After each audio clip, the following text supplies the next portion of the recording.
Hey everyone, welcome to another live stream. Monday, maybe the last Monday live stream. In fact, we have a live stream extravaganza coming up on Saturday for Halloween. I've got some fun planned. So maybe you guys are stuck inside like I will be. You can hang out with me. It'd probably be a good idea if I knew what time that started. I'm going to take a look because I planned it a while ago. Let me look. Looks like 5 o'clock Pacific Standard Time on Saturday is when I'll be going live. And I expect it to go kind of long. So as long as it's flowing and we're hanging out and having a good time, we'll keep doing it. All right. So to start out, a lot of people have been saying I look tired. That's because I'm tired. Been a lot going on, building out the new fish room and all that kind of stuff. Just a peek into the week. Outside the normal, gotta film videos, do my normal stuff. You know, we had the break-in at the warehouse on Monday. That was stressful. Then on Friday, the new fish room, one of the skylights had a leak. We repaired it later in the day. It just leaked on the other side. That got repaired. And then that night, my wife, while showing someone else the house, they were working on something. Leaks in the living room. So now we have water coming down in the middle of our living room. And tomorrow the roofers will be out to assess the situation and deal with it. So, yeah, stress on the normal stress I deal with. Tired, yes. Not down and out, though. Having a good time. So, what's going on with the 800-gallon? Nothing. You know, I'm using a Greenscreen today. Mostly we're waiting to move it. We're going to move the 800-gallon. Got to uproot all the plants, get all the sand out, plant it all. And if you follow on the forum, you'll know that we're pushing full steam ahead. Multiple people working on getting the new fish room ready. And not everyone, a lot of people have been asking, are we going to film when we set up tanks and that type of stuff? Yes, we're planning to film that. Dean and I, you know, we've ordered supplies. We're working on refining what we're going to do. We have ideas, and we're looking to put all those into action and film it to do another, here's how you build a fish room, or how I build a fish room. Not that how you should, but how I do it again, because now we've got better cameras, we've got better microphones, all of that stuff. So it should be a good time. All right. Ooh, what else is new? We have a new book. Well, not we, but George Farmer released a book. It's going to look weird because we're on a green screen, but he brought out a new book, and it comes out, I don't know, soonish? I think I've got it up here, actually. Yeah.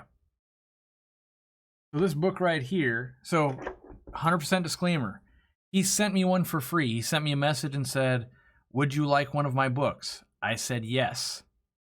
And I've thumbed through it for 92 seconds, right? So this is my 92-second review of, if anything, the pictures in it alone are amazing, and the topics being covered, I skimmed through, like lighting, he's covering algae issues, covering all that. It looks to be amazing. I am going to read it, so don't worry, you don't have to order one. I just thought I would talk about it today because it came in the mail for me today and was something to talk about. But you can see here, you know, I would say for people that are looking for books to buy, and you guys ask me that a lot, like, why don't you put out a book? Why don't other people put out a book? You're looking to get more books in the hobby, this is how you do it. You support someone who actually put what seems so far to be a pretty good book together. And I'm shocked at how cheap it is. Maybe it's just me, but $25 for a hardcover book that's, how many pages is this? Hold on. It is 181. There's even kind of a cool thing at the back I didn't know about. You won't be able to see this very well, but basically it lists, how many pages of plants are here? 1, 2, 3, 4, 5. It's got 5, well, hold on, it could go longer actually. 5 pages of plants, and it lists them of the types, so stem, carpet, moss, floating plants, and then care level, medium, advanced, easy. So that alone is probably worth it to some people. And, you know, I'm sure without reading into it, I have not read anything. But like, it's featuring Tropica plants. George Farmer is sponsored by Tropica. There's always going to be bias and stuff. If I wrote a book, guess what? I'd be telling you to use Easy Green because that's our product and all that. But I think the general scaping information and everything that's there is going to be useful. Yeah, again, Tropica substrates, and they're going to show you setting up a tank using Tropica stuff, but you could also use, just random gravel and that kind of stuff. So, oh, here's even, what is this? There's 10 tips on aquascape smartphone photography. So that's where I'm pleasantly surprised with this book, just because it's written by someone from our decade. A lot of books, when you read it, you're like, this is such old information. Who would think? I wouldn't think that I get a book of like, oh, smartphone photography? Like, that's perfect. Like, yeah, that's what I do. I do that for Instagram and that kind of stuff. Not a huge section, but yeah. So I don't get any money if you buy this or anything. I didn't get paid to talk about this. I got one free book that I'm going to peruse through because it looks interesting to me, and I decided to share it with you guys. So again, buy all my stuff and then buy a book if you want to. Why not? All right. So let me get back to the chat. We'll see if you guys are throwing pitchforks for that or not. Do yo-yo loaches eat small snails? Usually they will, yep. Likely. I don't know if they eat the eggs, though. That's just a heads up. Electric blue acaras for my 180-gallon tank. That's a fish that I still want to play with and breed. They're a little aggressive for my tastes in fish, but I love the way they look. And the clouds of fry are huge and awesome, so I like that as well. Yeah. All right, we got new people. I like it. We've got Brianna Roberts and Melissa Ho. So by the way, I was wrong, and my YouTube meeting is actually tomorrow. So it wasn't last Friday. I inadvertently lied to you guys. So we do have a chance to hit the 1900 NERMs. And we're closing in on it, so it's probably doable. Anyway, to curb zebra danio aggression, I got 6 in a 10-gallon, and they bite my mystery snail's antennas. Well, I would say the way to curb that aggression is larger aquarium and more zebra danios. This is a fish that usually is in much bigger schools. They really spread that aggression out of 20, 30, 40 of these things. And then you've got them kind of in a confined space. So if you had a taller tank, a larger tank, more space between the tormentor and the tormentee, it'll get easier for you. But, that doesn't really help you in that you might only have a 10-gallon tank and that's all you can do. And so there's not going to be a whole lot of things you can practically do, honestly. It'll probably be like, well, move one of the two, and that'll be how you break it up. Where can you buy Tropica stuff? Very big brand in Europe. Some of it in Canada. Some places in the United States will carry it. We trialed their plants a couple of times. They, in my opinion, were a little bit expensive. And, it's probably like, maybe it's even 2 years ago now. I don't know if it's been that long. At least a year. I think it's 2 years. Anyway. Their greenhouse, not a warehouse, their greenhouse is like less than 2 hours from us in Canada. And it took 5 days to ship here. And so the plants were a little worse for the wear, and the shipping was very expensive. And so it didn't really make sense for us to buy from them. I could look, every time I've looked into it, seems like they're still having problems kind of ramping up production in Canada. And so, but yeah, in Europe, from everywhere I visit in Europe, no one disputes that Tropica are the best plants available there. They're amazing. That being said, shipping's a lot different there, and it's a lot, Europe, it sounds like, oh man, from here to here is super far, but you're like, wait a second, it's only 3 hours away? That's a different country? Okay. So yeah, they got some advantages we don't have here. And yeah, but I know there's got to be people that carry some of the tropical stuff in the United States. I just don't, because I'm not a big fan of, enriched substrates, and we have our own all-in-one fertilizer, for instance. I haven't tried theirs. Could be the same, could be better, could be worse, no idea. Welcome, a new fish. He's new here. Well, welcome, everyone.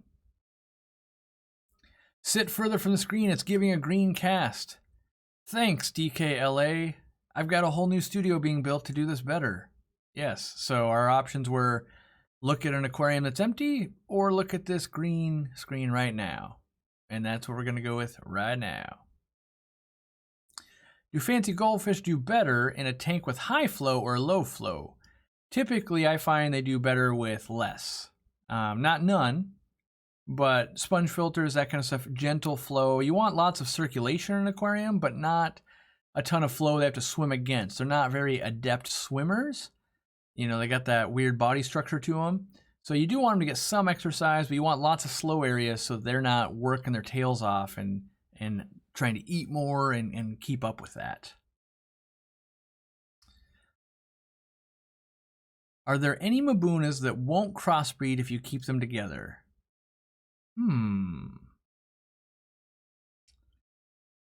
Yeah, I'm trying to think.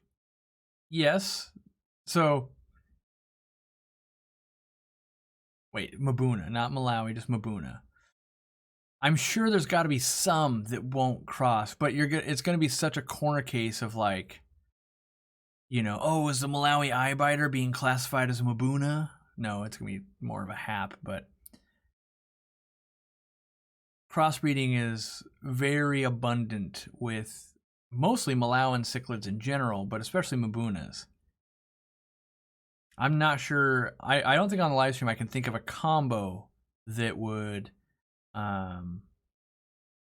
work. So back to the zebra danios and the snails. I think he said they're attacking the snails. Yes, I addressed that. So the small aquarium, the attackee and the attacker, you need to separate them by distance. So for instance, if you had a 55-gallon hex and all the danios are 2 feet in the water column and that mystery snail is 2 feet down, that's what you're trying to go for. At a 10-gallon, at most you're going to get a 10-inch spread between those danios if they're right at the surface and that snail's right down here. They're like always really close. And so the ways to alleviate that is keep the danios more interested in their own danios, so more zebra danios, and then bigger aquarium to separate the distance. That's going to allow that, and that's where I thought the practical answer is separate the two, as in the two being you've got a group of danios and you have a mystery snail. Separate those two groups, not separate just the danios or anything like that.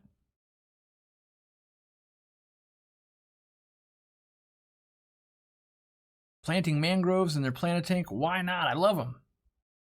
I think there's a lot of misconception with mangroves that they're only saltwater or brackish water. I have played with them. They used to be a lot cheaper. It used to be you could get them like on eBay. Let me see if we can still get them on eBay actually. It used to be way back in the day when I was not... Did I own my pet store back then? I might have owned. It might have been very at the beginning. I was able to buy mangroves in bulk, like 100 at a time for $100. And then I could sell them for more, right? And now, so yeah, let me share my screen here. So you see this where it's like, look at all these mangroves.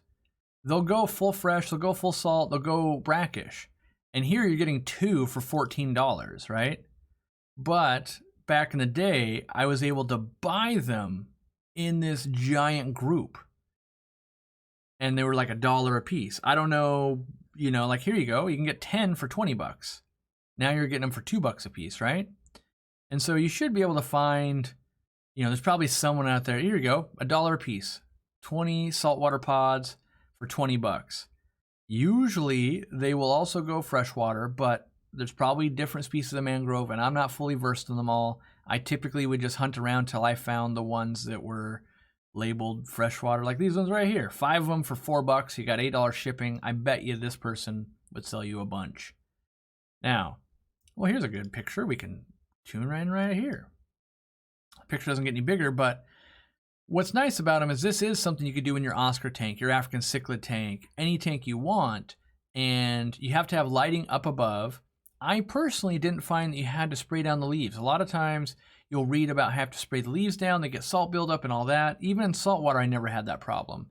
I think that's kind of conventional wisdom from being outside, salt sprays on them from being, you know, near the ocean or an estuary or whatever, and then rain cleans them back off. I never had this problem in my aquariums because I didn't really have any kind of ocean spray going. but people should play with it. I think it's super fun. The big problem you run into, I think, do I have a way to explain this? Go Gadget needs styrofoam. I don't have any. All right, well, when you work with them, it's like bamboo. Bamboo is the same way. You buy it and you get a piece that's like 6 inches. If you put that all the way in the water, in the substrate, right, and the water level's above it, it's going to rot back, and that's not good. We need it so that the foliage, so that means the leaves and stuff like that, are out of the water. Same with the bamboo, right? When you see those displays at a store, you'll be like, oh, all the roots are in, and then all the leaves are out. When you see them at an aquarium store, sometimes they're all the way submerged, like at a chain store. They'll die off long term. It takes like 6 months for them to die, but they will die. So what you need to do is you need to make it so that the leaves are out of the water and the stem keeps getting longer over time. So you get a, like let's imagine this lid right here.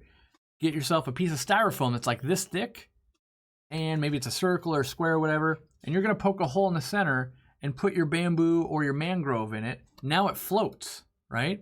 And so now you've got the roots down the water, and they're cleaning the water for you. And you got your foliage up out of the back of the tank, usually by the filter, something like that. And maybe after 3 or 4 months, it's grown this big and this big and this big, and eventually it's going to touch down into the substrate, and now you'll have nice, a nice mangrove all the way, and get a picture, that where it's up out of the aquarium. Now Zenzo's been doing that in some of his brackish water tanks with his brain can't work mud skippers.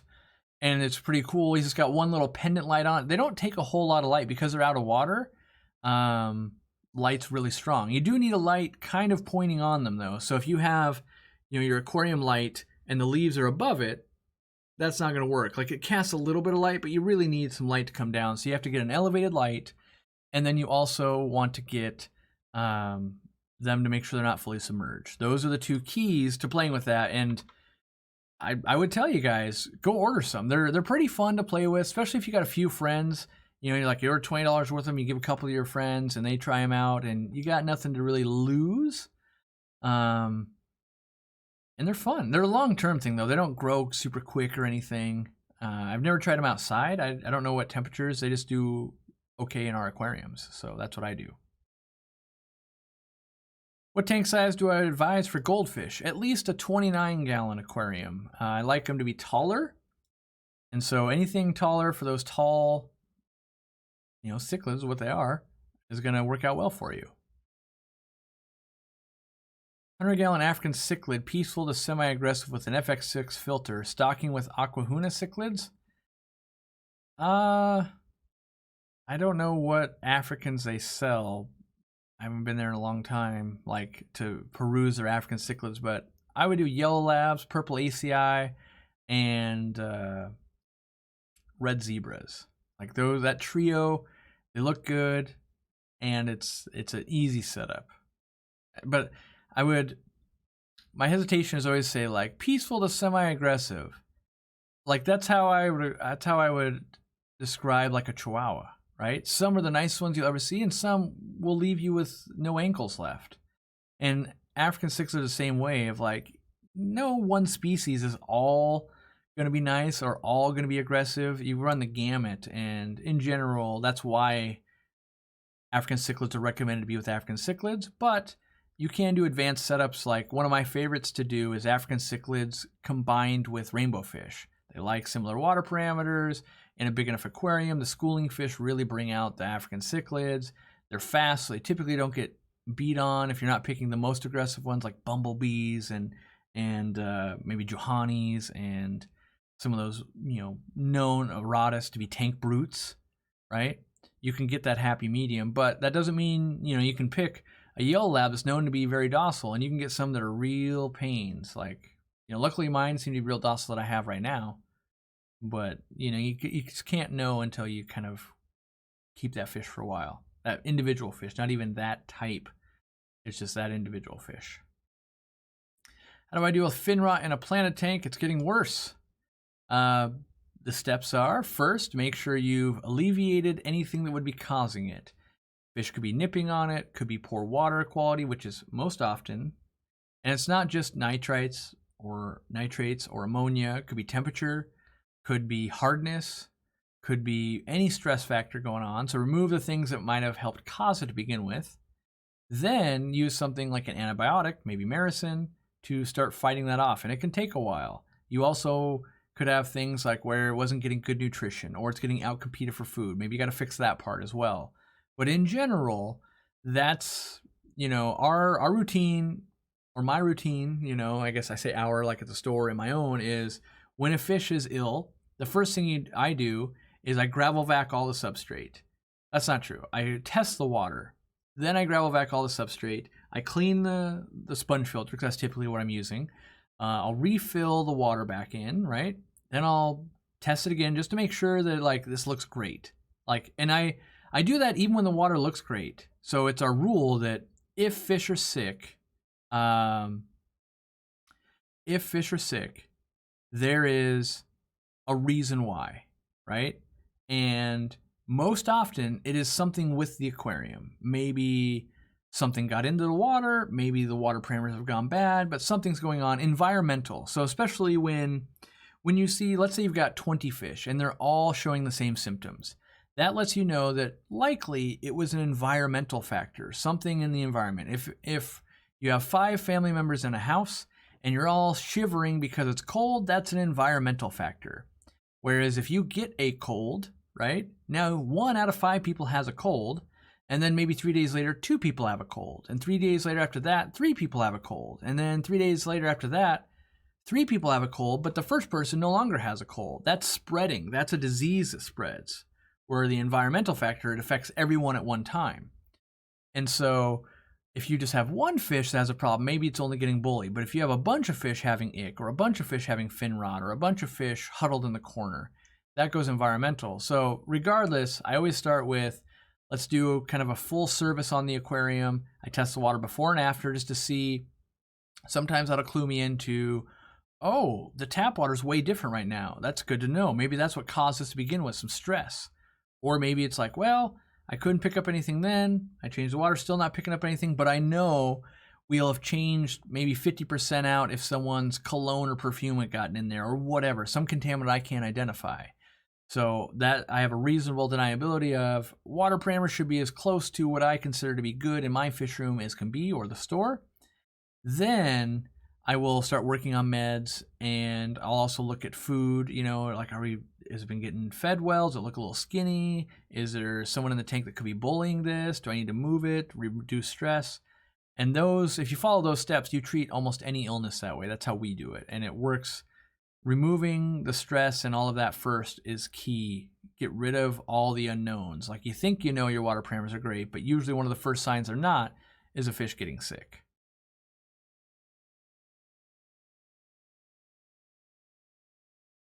What advice would you have for someone looking to open a store in Texas in roughly 2 years? Would you recommend trying to start with breeding rather than importing? Definitely not. So here's how it goes. If you're successful at opening a store, you'll never have time to breed that many fish, right? If you're good at selling fish, you can sell them way faster than anyone can breed them. So I don't think that's a worthwhile, that's not actually going to help you. If you want to open a store, go work for someone else's store for 2 years and go make your, $10 an hour. And it's going to be brutal. You're going to learn a lot of things. That being said, I personally would recommend almost no one opening a store right now. You'd want to see what coronavirus is going to finish doing, how much longer is there going to be a lag time there. You would want to see how is the global market going to change. Right now we went to a point where we had 90 flights coming from the East Coast to our airport every day. We're now down to 13, right? And so what does that look like 2 years from now? Is that 30 or 40 flights? That's going to change the cost of importing fish, and basically everything we do is controlled by airplanes. Not everyone knows that. Most things that are alive move around by airplane, whether it's fish and plants and rodents and all that kind of stuff. It's going to move around like that. So the prices are could go up a lot, right? And what you're going to see is that might be an opportunity for online sales to really take off. Or it's going to be the opposite. Or you're going to go, wow, shipping has gone up so much that the only way it makes sense to buy fish anymore is to ship giant quantities to a local store, and then people will go in to buy them. In that case, definitely you're going to want to open up and do all of that. But for right now, I would tell you, go work at someone's store and get to the point where you can manage it and learn as much as you can on their dime and learn, and you can start seeing the trends that are changing and all of that. And so that way you just don't lose. You know, what I'm always afraid of when I talk to people is that when you talk to hobbyists, 8 out of 10 of them think they want to own a store. When you get to the point where they're really actually thinking about it, maybe 1 out of 10 of those might have a chance at making it. And it's just because they don't have the previous experience. You know, if you're going to start, you know, here, maybe this is the best example I can give, because I just thought of it. I don't know if it's going to work out by the time I'm finished with it, but let's say you come to me and you say, I'm going to start a company that builds houses. And I go, okay, well, what's your experience? I live in a house all the time, so I know a lot about houses, right? That's what aquarists do. They go, well, I have 20 aquariums, so I know how to run a business about aquariums. And it's like, no, that's nothing like that at all. Same thing. Living in a house doesn't mean you know how to build them, doesn't mean you know how to pull permits, doesn't mean you know how to do, this is going wrong, this is swamp area, this thing's going wrong, this paint, that, blah, blah, blah, right? And so that's why it's like 1 out of 10 of the people that really try might get a store that actually does well enough to just keep it going. And it's because most of them will never get the experience ahead of time. Go work at a store and really learn all the things you can learn before you're learning with no income coming in. That's the best advice. And I'm not saying, oh, Corey, this is one competition. Trust me, I want lots of local stores. Local stores are amazing for the hobby. They really get more people in, and they're a great resource. And I want lots and lots and lots of more good stores.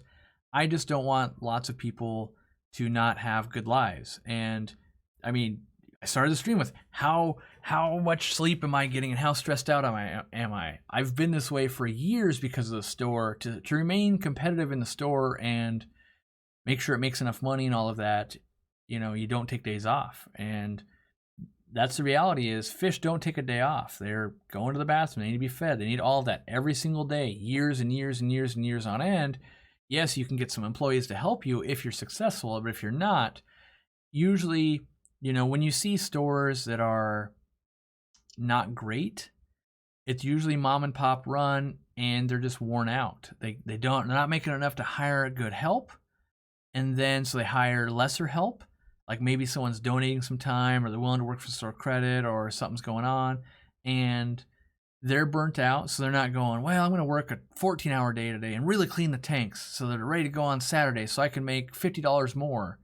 And because they don't make that $50, then they don't buy $50 more in fish. Then someone comes in, they can't buy the fish they want. And it's this vicious cycle that keeps going down until you're at a point where it's like, why are things kind of expensive?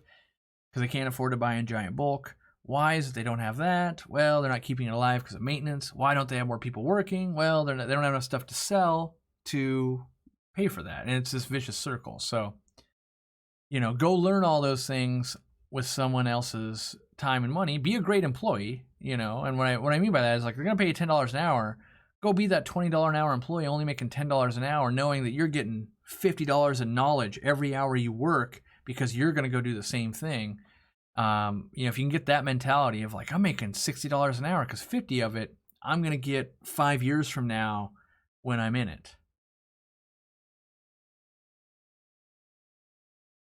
Here's Fierce Wolf. He says, I owned a pet store for 7 years. My recommendation is don't do it unless you don't need the income. It supported itself if it wasn't for my other business, it would have never survived. Yeah, it can be a difficult thing. I mean, I consider myself lucky and pretty good at what I do. I ran a store for 5 years before I opened my own, and the second year I was open, I only made take-home money after paying like a part-time employee and all the bills and everything. I only made $15,000. Like, as an adult, that is way below minimum wage. Like, so worked an insane amount of hours and only made, that's year 2. Year 1, I don't even think I had a tax return because I didn't make it. I think we recorded a loss, so I only my gain, or I was at negative. It was negative $5,000. That's how much I made. Year 2 is 15,000, and well, how much is that? If I only worked 40, which I was working way more than 40, but 2040, right? 15K divided by 2040 hours. I was making $7.35 if I only ever worked 40, but I worked 7 days a week and at least 10 hours every single day. So that's probably like around $2 or $3 an hour we made. But I was lucky, and after year, that went up, and YouTube is really what allowed it. You know, our store before we did YouTube was sustainable, and the reason I went on to YouTube, by the way, at the time, I thought we had capped out the retail store, and at the time, I think we did $280,000 in a year. Is that right? At that time, 280 divided by 12. Let me see if that's right. Yeah, that averages $23,000 a month, which it was more like $30,000, so $1,000 a day during like winter, and then during the summer it would be lower. And after like 2 years in a row where I was like right under $300,000, after all the bills and everything, and you got to buy the fish, and you have one part-time employee and all of that, it basically meant that I would never make more than about $40,000 if I worked that hard, which was way more than 40 hours, and everything went right. And that's where, like, it was year 2 or 3, it was like year 3, I think, where I was like, this is not sustainable. I gotta advertise more. And that's where I went to YouTube. And YouTube is what allowed me to do this. So, yes, maybe you become crazy popular on YouTube, then you open a store or something else. Yeah, it can be rough. It could be easy with the right knowledge. Well, I hesitate to say easy because you never know. And right now, even if you'd worked at a store for 5 years, we have no idea what the economy is doing, what shipping is doing. Too many things that we rely on for fish. Got to have good shipping to get fish to move around the world and the country. Without that, I mean, some of the basic things, I literally was saying this. I was typing an email, getting ready to say this to Randy. I never thought I would see the day where Amazon swords are hard to get. It's the most common aquarium plant ever, and we have been chronically out of them for like weeks on end, and every farm just can't. They're so used to getting them from another country, and the planes aren't coming in, that there's no Amazon swords to buy. It's crazy. We order 500, we get 30, right? Because that's all there is. And they're, giving them like, you can have 30, this store can have 30, that online store can have 30. They're parceling them out. And if you were a new store and you're going, I can't buy plants right now, you'd be sinking if you're a plant store, right? So it's a crazy time. All right. Do I ever get decision fatigue from helping us so much? Yeah, I get irritable, I would say. Is usually like if I work too much and I don't eat, I get irritable. The same question over and over. Or if I know the person's just asking a question, it's like, the answer to this. Especially what gets to me typically is, I already think I know the answer, but I want Corey's answer. Or I already read your article and watched your video, but I really want to know, do you use all the med trio at the same time? Like, yes, it specifically states that. Are you sure that Easy Green is invertebrate safe? Like, yes, it says it on the package. We made it in bold, in fact.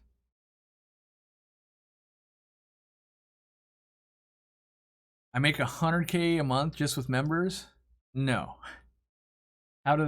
We have, so your math is wrong. We have, how many do we have now? We have, let me get to the right screen.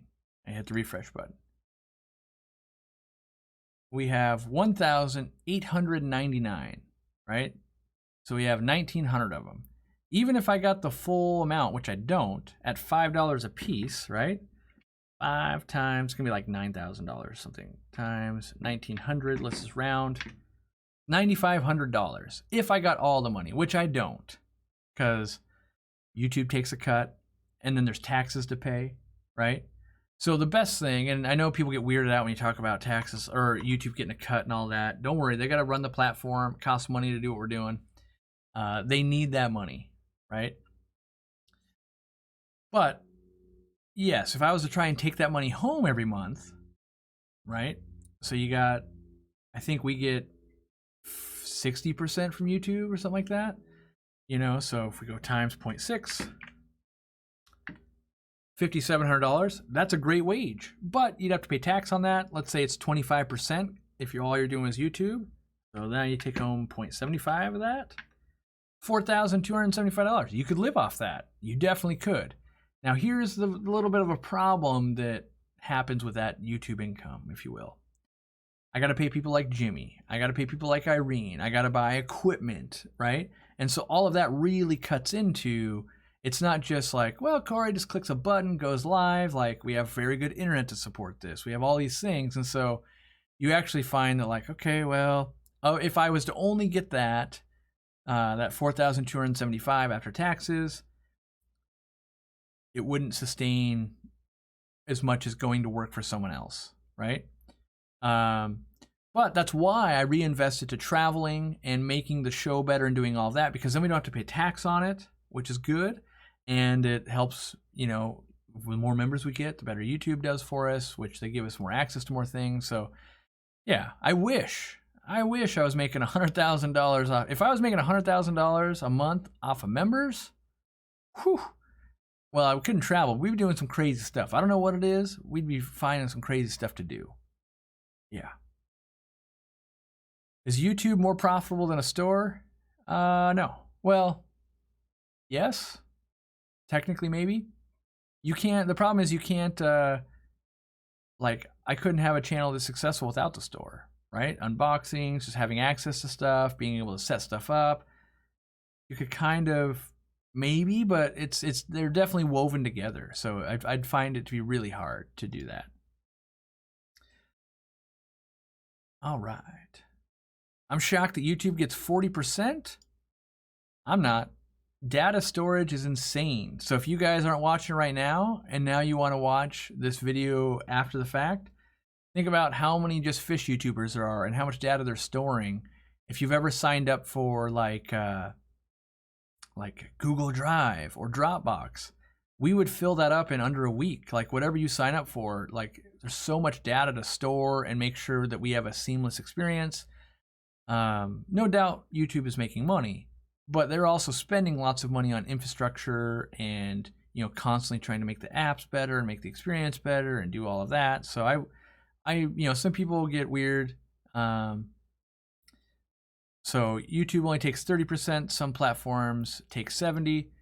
It also depends on the deal you have with YouTube yourself. It also depends on what product you're talking. Different products have different splits. Ad revenue is different than Super Chats. Super Chats will be different than memberships. Those kinds of things, right? But yeah, we can talk about fish stuff. Either way, YouTube definitely has helped the store, and the store makes, you know, the store makes more content. So that's why it all's bundled up into each other. Any experience with Seachem tidals hang on back compared to the Aquaclear? Yes.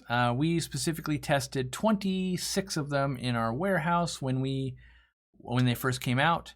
Universally, myself and my employees hated them. Some of the call-outs, and we've done this in streams before. I had one on the More Aquarium Co-op channel, by the way. If you haven't seen that, check it out. But on that channel, we had one out of the box and everything. Part of what I didn't like is I actually don't like the motor being in the water. I'm not a fan of that. I like it actually in the back. That's just me. The intake, it's got the surface skimmer and down below. I don't like that because you can't really prevent the fry and stuff from getting sucked up in there. That's a downfall. The basket shape is irregular. They could have done that a lot better. The notification thing, the little thing that rises up when it needs to be cleaned, is gimmicky. So there's that. they, the thing is, they basically, in my opinion, copied an Aquaclear filter, which is very smart because an Aquaclear is the best filter, in my opinion, currently. And I don't have skin in the game. I don't sell either of these online, so that's just heads up. Aquaclear's biggest faults is the plastic they use. That hard, rigid plastic cracks easily, it vibrates. Tidal filter used the spongier plastic. If you had just made the Aquaclear out of spongier plastic, you would have nearly a perfect filter, in my opinion. Yeah, it's so after all of that, so when you go to like, okay, they're pretty similar and all that, and it's not a terrible filter. It just, I wouldn't buy one, right? The problem is and I don't know, I haven't looked at the price today, but for a long time they have been more expensive than Aquaclear filters, and they're not better. I find I like an Aquaclear actually better. For me, even when it gets a rattle to it, if you take the little top off the filter, it goes away, right? I can never really fix the sucking in babies and that kind of stuff without some severe modification to the tidal filter. It had lots of problems compared to the Aquaclears, and we ran 26, and we replaced them with Aquaclears, and everyone's like, oh, thank you, this is way better, way easier. And it wasn't just me, because I can be an opinionated person. When the employees are like, can we please switch these out, they're just, they're getting clogged and they're having problems, and this impeller stopped, and this is doing this thing, and that thing's doing that thing, and yeah. So that's why I wanted to embrace them, because they would have been perfect to ship, because they were the softer plastic. The reason we don't really ship Aquaclears is because they break all the time in shipping, and there's problems, and we can't get a great price on them. But we were hoping we could do that with the Seachem tidals. That wasn't the case, unfortunately. I want someone just to make the next best one. I'm intrigued by the new penguin filters, I think they're the penguin ones. I haven't played with one of those yet, so I'm hoping. Welcome, Valerie. And Holden, welcome. What do we feed Discus? Typically, we do a lot of frozen bloodworms and Hikari vibrobites.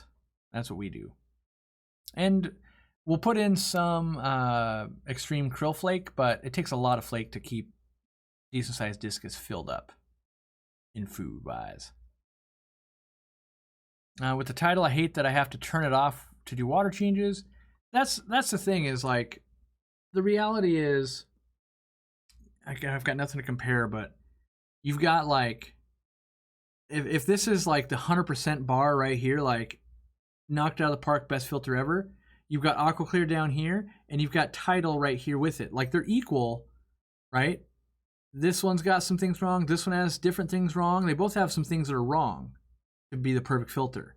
But where it breaks the tie is the tidal costs more money than the Aquaclear. That's my big thing. If they, if the tidal filter was 20-30% cheaper, I'd probably be like, yeah, it's pretty good value, But I really wish they would just change the design a little bit.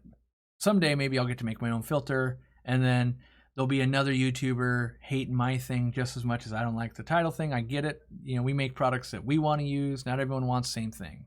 Not everyone wants the same dinner tonight. Someone wants tacos, someone wants pizza, someone wants Chinese food. Would I do 200 neon tetras in a 100-gallon tank? Yes, it would look amazing. Highly recommend, would do. Nothing but problems with my Aquaclear, only sponge filters from now on? I myself don't really have problems with Aquaclears. You obviously know I love sponge filters, but I got a soft spot for Aquaclears too. I like them. Best place to buy frozen bloodworms? Well, my opinion would be, if you're going to buy a lot, work with a local store and go, hey, I want to pre-order 100 packs at a time. What's the cost on 100 packs? Usually you can get a good deal. You're buying just one, wherever is the closest to you. And what I mean by that is, like, you're going to spend gas money and your time.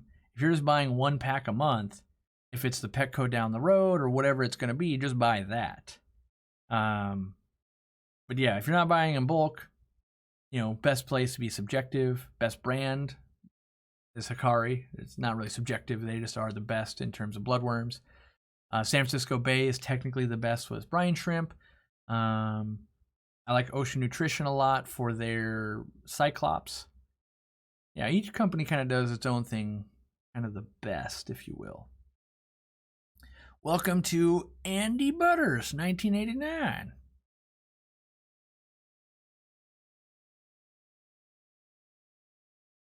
Do I have any videos or forums on treating puffers for worms and parasites? Yes, multiple. I can't really go more into it than search, like go to the desktop website or YouTube site, type in puffers, you'll see that stuff. Yep. And there's stuff on the forum. In fact, someone posted about there's a whole, like, what are you deworming your puffers with thread, I think, right now. Crash at my house during the London Extreme trip? Unlikely. I have learned that I like to sleep in my own hotel room when I travel, and it's because I won't stop talking. Like if I get dropped off at a hotel room at 10 p.m., I'll be asleep by 11 and ready to go the next day. If I stay with someone, we'll stay up talking fish until it's 3 o'clock in the morning, and then we got to be up at 6 o'clock to go do something. So I learned it's best for me to go back somewhere where like there's a hard cutoff of like, all right, stop working. Because what happens is most people won't realize I'll sit up and talk fish, and then when someone's like, okay, I'm going to bed, I actually have to get onto a laptop and do work that I was missing. So I end up going to bed an hour or two later and running on very little sleep. And so I found the best way for me, just set a cutoff time, go back to a hotel, work for an hour, decompress, sleep, do the next day. What's the minimum tank size for a fire eel? Obviously it depends on the size. Long term, I think it's closer to like a 210, maybe larger, 210-gallon aquarium. Obviously, you can raise one up for a while in like a 55-gallon and smaller, like when you buy it from the pet store, it's probably only in a 20-gallon, right? But long term, they get to be pretty beastly, as big around as your arm, 3 feet long. If you ever saw the one that was at like the wet spot named Snuffers, they get to be huge, and they usually will just poke their head out and get onto the floor if the tank's not big enough after time. And it's one of those things that sneaks up on you. Everything's going fine. I've had this guy. He's amazing. And then one day he's just on the floor, and you're like, what? That happened out of nowhere. Like, no, you had a year or more to upgrade the tank size, and it was like a bound to happen. It's kind of like when arowanas jump. It's like, we all know they're jumpers. We all know they need giant tanks, but, I was going to get one. I was just getting ready to think about upgrade next month, year, time. And you'll meet people that like, my last 4 arowanas jumped. Like, and you still haven't learned the lesson for bigger tank, right? Like, well, the last time I weighed down the lid. Yeah, that's not really the answer, though. Like, bigger aquariums and making them be less jumpy because they're in ample size aquariums. Maybe not putting them with fish. They're going to make them jump. There's things you can do instead of, that. But, yeah.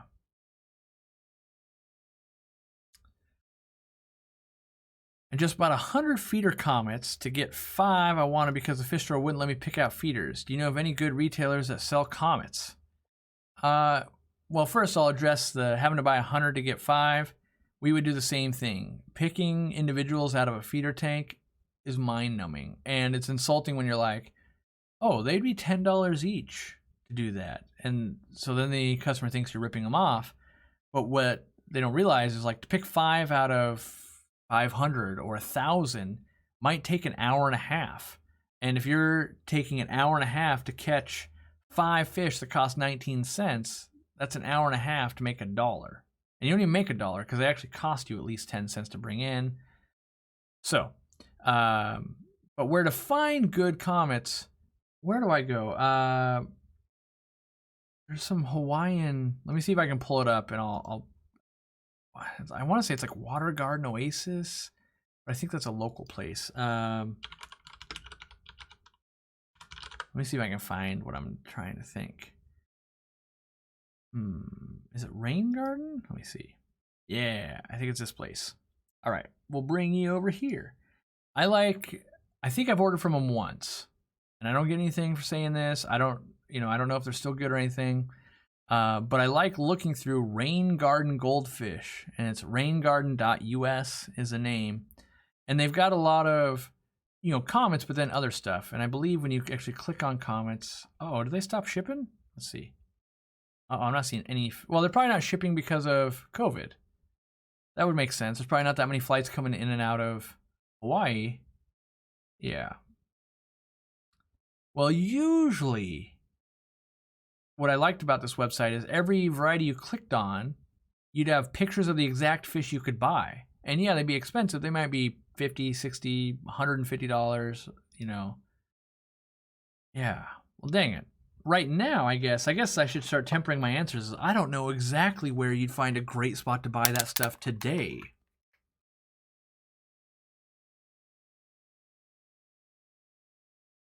Darn. That's a good point. So I don't know. But I would look for shabunkins. Usually where you can find shabunkins, you'll find good quality Sarasa comets and things like that. And you can get the lemon yellows and the oranges and yeah. Steiner, well, hello from Norway. If I put a cup upside down in my tank and breathe into it, will it fill it up with gas? Would a little CO2 dissolve into my tank, or should I get a CO2 tank and do it? I feel like the breathing into it thing would just end up being a waste of time. The CO2 passive diffusion works better. What you're actually looking for if you were going to do that, let me see. Let's see if I can find it.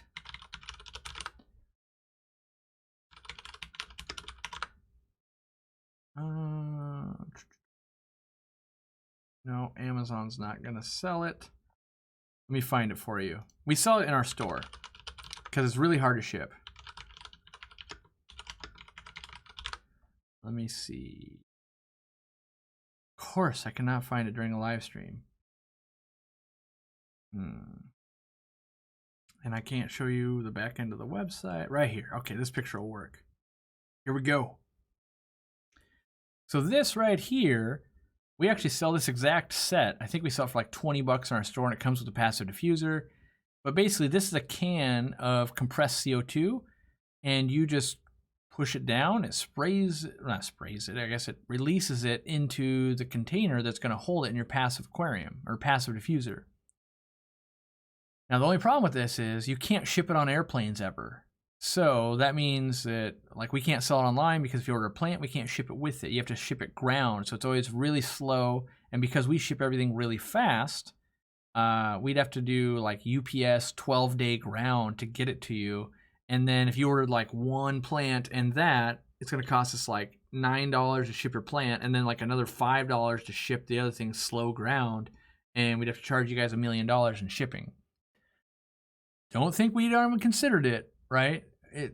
Yes, we kind of like it, but it is not as good as buying a compressed tank. And so, I do think some kind of compressed cylinder, if you're really into CO2, I myself am not really into CO2. And that's half the reason we didn't bring it in, is because I don't think most aquariums need CO2. And I say most, not all. There's certainly, and I feel like if you're going to do this, and maybe we should talk about that, but doing a DIY method, this is a complicated DIY method here, but using yeast and sugar and making your own DIY kit is probably better than trying to breathe and do a passive one.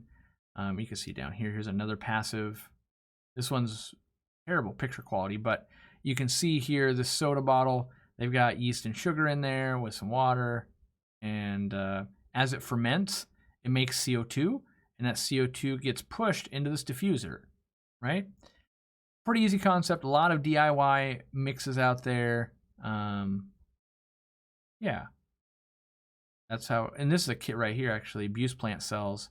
We trialed this. It worked out okay. I thought it was a bit expensive. This is basically it's, what do I want to call it? A chemical grade mix that will make CO2. The whole setting up of it wasn't ideal for us. And so we chose to pass because $22, and the refills were kind of expensive. I'm like, why wouldn't people just do the yeast and sugar method? So that's why we never brought that product in. But you could try it, you know. At least it's got 4.5 stars out of 29 people. But just know it's an expensive way. At $22 with refills being a bit, yeah. All right, let's get back to the chat. Just got my Scarlet Temples, all beautiful condition, even when the local post office kept keeping it an extra day. The good news is plants do well in shipping, and we're lucky. Plants are very forgiving for us aquarists.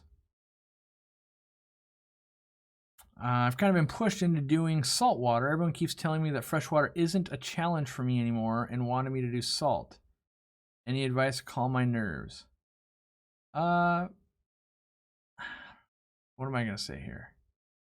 I'm always irritated when it's like, well, it's not much of a challenge, so I'm going to do saltwater. Like, what am I trying to say? I don't think we should really be trying to challenge ourselves when it comes to live animals. So if you're like, oh man, I'm the best dog owner ever, I'm going to start keeping animals that I'm not good with so I can treat them crappy. You know, it's like, that's the wrong logic. Why not? Why not? Like, it's one thing to go, I'm really attracted to saltwater. I want to learn. I want to get into that. It's another thing to be like, oh, I'm really good at keeping dogs.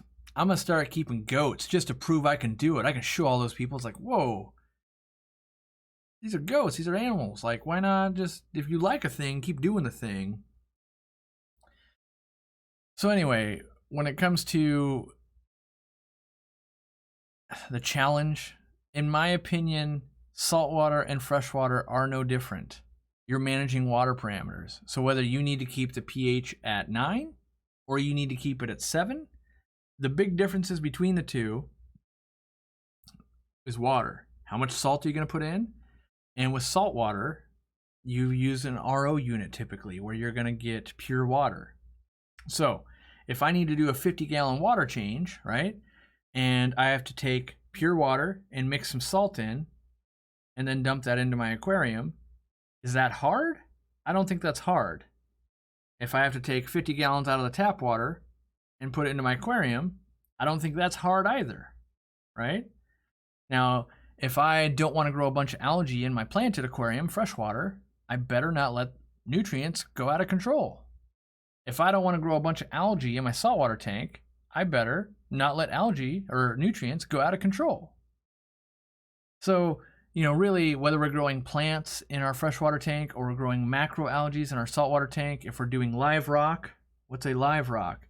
Live rock in saltwater is a rock that has beneficial bacteria on it on the outside and anaerobic bacteria on the inside that would consume nitrates. What if I had that same rock and I put it in freshwater? Well, on the outside, it's going to have bacteria, and on the inside, it's going to have anaerobic bacteria. It's like, we call it live rock, but it's not live rock over here. That's weird. And then, like saltwater, like, oh, it takes 6 months to set up a saltwater tank, right? And people understand that. But then you have Corey over here, season tank time. 6 months, at least. It's the same concept. I'm just trying to convince everyone that, like, instead of rushing into things, let's do things slower. Let's enjoy it. So the stability you get with the animals out of a saltwater tank, kind of letting it cycle and do its thing for 6 months, is the same stability you get over here. And when you learn and you nerd out on the saltwater forums and stuff, you're going to go, okay, so after like a month or two, I can get a couple of hermit crabs? All right. Ooh, I can get some macroalgae? All right. We can do the same thing in freshwater. Set up your aquarium. Month 2, go get 2 snails. Right?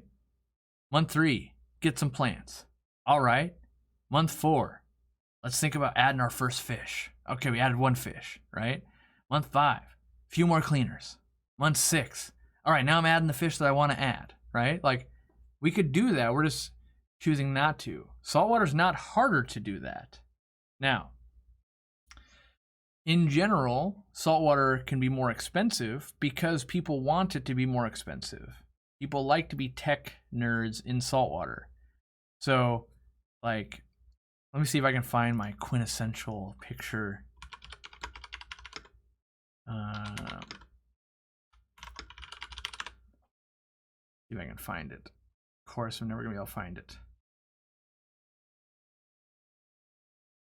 What I usually like to do, let's see.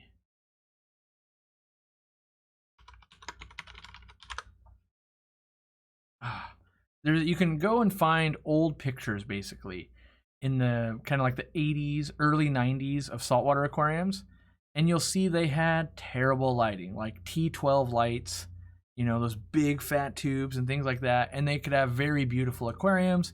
They didn't have protein skimmers running. We relied on miracle mud, deep sand beds, all of this technology. Well, not technology, but science and nature. And over the last 20 to 30 years, we replaced nature parts of it with technology, right? And so now it's like, well, we can run a protein skimmer, we can run wave makers, we can run calc dosers, we can run GFO reactors, we can run all of this stuff, and we can automate, and we can do things with unlimited amounts of money. Yes, and that becomes very confusing for some people. Or we can take it back to a nature thing and just run like, oh yeah, I've got a deep sand bed and a sump maybe, and I've got relatively low lighting, I'm growing lots of softy corals, Kenya trees, that kind of stuff, and not, you know, the elite hobby where it's like, I'm only growing stony corals. But in general, get into it because you like it and you're attracted to it, and it's not harder.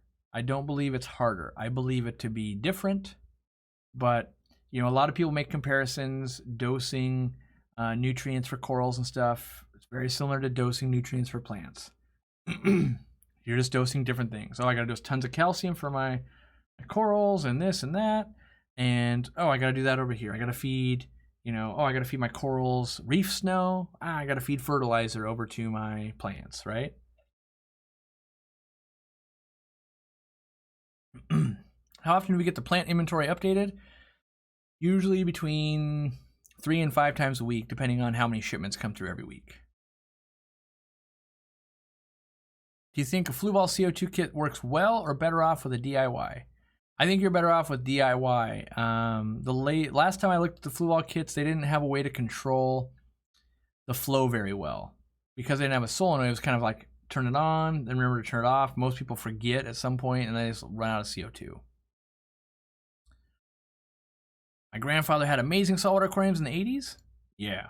And what I would say, a big difference between saltwater and freshwater is a mentality thing. People kind of get into saltwater and they know, like, this is like a 5 to 8 year aquarium. It's going to look amazing, blah, blah, blah.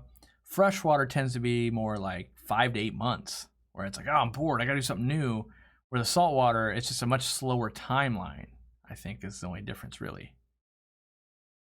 How long does it take to treat an active infection? I have a betta with hole in the head and I'm using general cure. What should be my next step? Well, okay, let me dissect this here. The odds in which your betta has hole in the head from hexamida, which would be the parasite, is low just because bettas aren't wild caught. I mean, assuming this is not a wild caught betta. And they usually don't live with many other fish between the farm and your home. Hole in the head also, you can get those same symptoms from malnutrition and things. They'll start getting pitting and that kind of stuff. That usually you treat with better foods. Maybe you're soaking things in Vitachem or whatever you're going to do.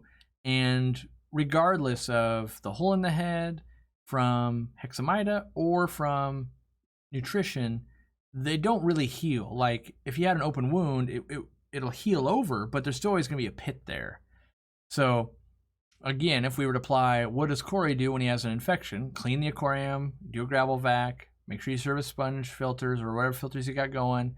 Then again, we thought about checking food. Is it getting enough food? Are we getting healthy enough food? Is a lot of times you can get, here we go. I've got these betta pellets, right? This little thing of pellets, I got about half in here, right? And you got the little spoon. Well, you can imagine, let's say you've got this and you have one betta at home, and every day you go, okay, you get that little spoon, right? That little spoon of food every day. This is going to be like a year's worth of food. But every day you open it up You let some, you know, some new air in there, maybe some of your breath, like you're putting moisture in there, you close it back up. Well, after weeks and months, you can get a little bit of spoilage going on. They're getting stale, they're losing nutrients. And so a lot of betta owners will run into a point where they're actually not getting too many vitamins to their fish anymore because they're not meant to be stable for that long a time in an open, unsealed package. So really look at your food source. Are you getting good food? It's still fresh. Make sure you've got, I think I've got Vitachem actually in my drawer. I do, Vitachem. Although you won't be able to see it really because of the Greenscreen, but Vitachem, it runs like $15 and you just soak your pellets or your bloodworms or whatever you're gonna soak with that, and that will give it a vitamin boost. And that's most likely the cause on that betta, but even still, all of that would be good stuff. Imagine you are fighting off parasites. What's the matter with getting some more nutrients in your body to help fight it? Make sure it's got the keys to fight it off.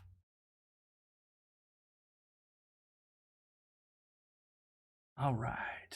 Ooh, that's a good. Chevy Fish says, kind of like an acne scar for hole in the head. Yes, I would say that's a very good way to describe that. Mm-hmm.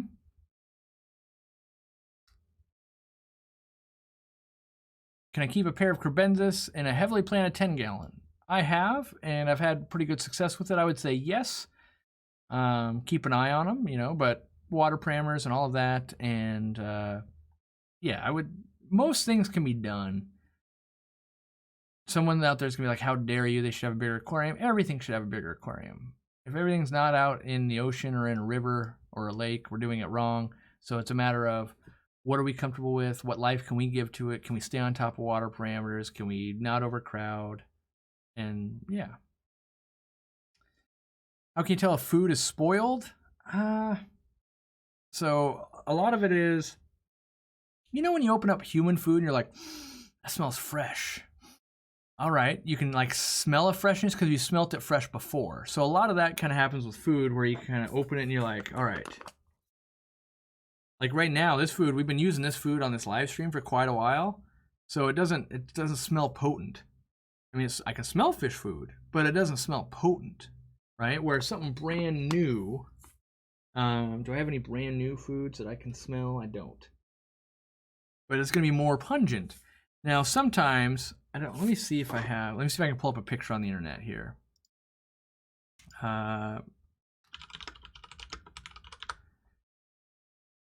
Well, let's see, aquarium fish food maybe.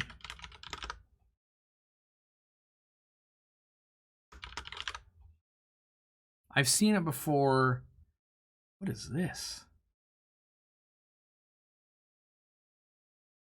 I just have to show this because I've never seen this before. This fish food is purple. Weird, right? Wonder what the main ingredient is.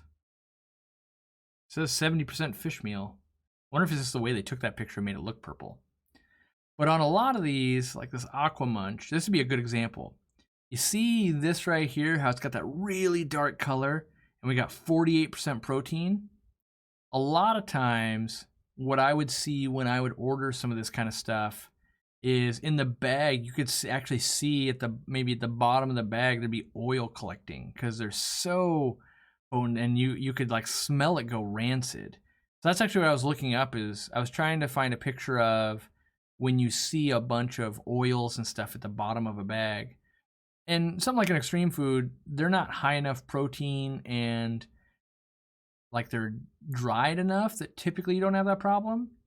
But that still doesn't mean they're not losing nutrients. It's just you wouldn't see that oil, if you will. Yeah, I can't find any pictures of it right now, but that's one way you would see it. The smell is another way. Yeah,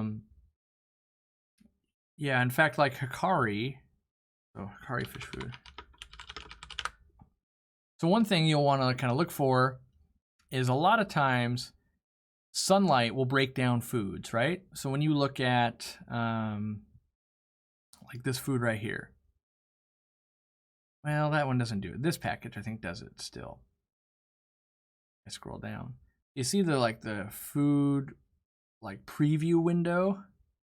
A lot of times that's the only clear part in a package, so that only that food could be compromised or something like this. Now, a lot of times they just show the picture. It's the picture looking for right here. This one where they used to have the food window. But they found over time, if sunlight was hitting it, it would actually degrade the food. So here's another one, right? The food window, so you can see the actual size of the pellets and everything. So that's where, you know, you wouldn't want to necessarily keep something in. Oh, I clicked on this, but I'm trying to get a bigger picture for you guys. This Vibrobites, right, in this giant sack, it's all clear. You don't want to have that hit sunlight.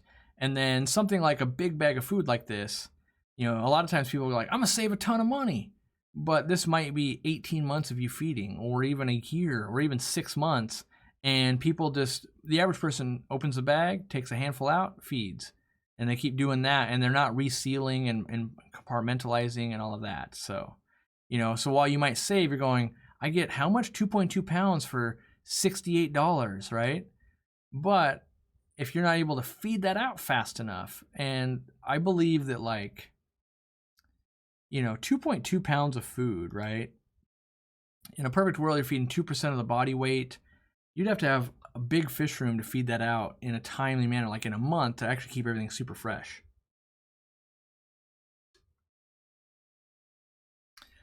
So yeah, that's why there's preservatives in fish food. Everything we can to preserve the nutrients that are there, but be careful. You know, don't let something go way too long. And it's really easy to do, by the way. I do it. I'm guilty of this.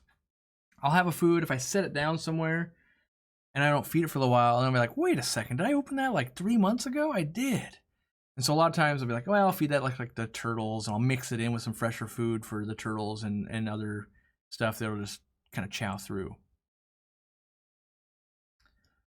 Also avoid putting your food on your light. Yeah, you don't want to heat up the food, you know, just like you don't want to reheat stuff a bunch of times.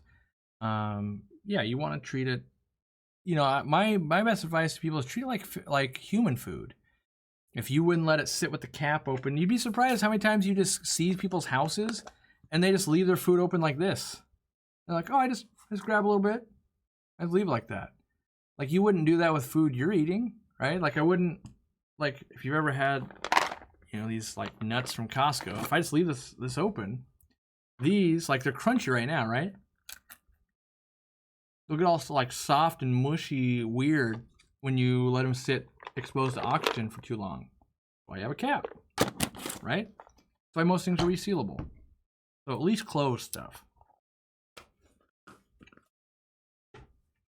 And maybe that's a good example. If you've ever had these nuts, if you don't eat them fast enough, like a lot of times by the time I get down to here, it might take me 6 weeks. Because it's just out here in the computer, like when I live stream or after I live stream. If you've ever had stale nuts, they're not crunchy. They're like a little spongy. I don't know how to explain it, but that's exactly what your food for your aquariums is doing too. It's changing. It's getting different. It's changing the way it is. What types of fish would you feed each of the 9 Repashy foods I have on my website? The only one that I actually feed is the community blend. I carry all the other ones because people like to buy what's on the package. Not that I haven't, I've tried them all, I've used them all. All fish will pretty much eat all of them. You know, like the bottom scratcher and the bottom scratcher and morning wood, they have a little bit of fiber wood content in it. That's one slight difference. But like the bottom scratcher, the main feature is like holds together longer. Well, take your other Repashy and put less water in it. Holds together longer, right? It's all about the water to gel ratio is really what changes that texture. And so, like, people will feed the goldfish one to goldfish. It's slightly different than Soylent Green or the community blend. My actual favorite one they don't make anymore, and that is the shrimp souffle that had calcium in it. Because my water was so light on calcium and everything, I saw benefits, but they don't make it anymore, so now I just feed community blend. And some of the blends, like the Spawn and Grow, are much higher in fat. You don't want to feed long term, but most people don't feed Repashy long term anyway. It's usually like, okay, you make a batch, you feed it for like a week or two, then you do some other stuff because you get lazy, and then maybe a couple weeks later you make another batch. Rare do you meet someone that like makes Repashy every 4 days, like clockwork, forever. Usually they're mixing in with some other stuff in the rotation.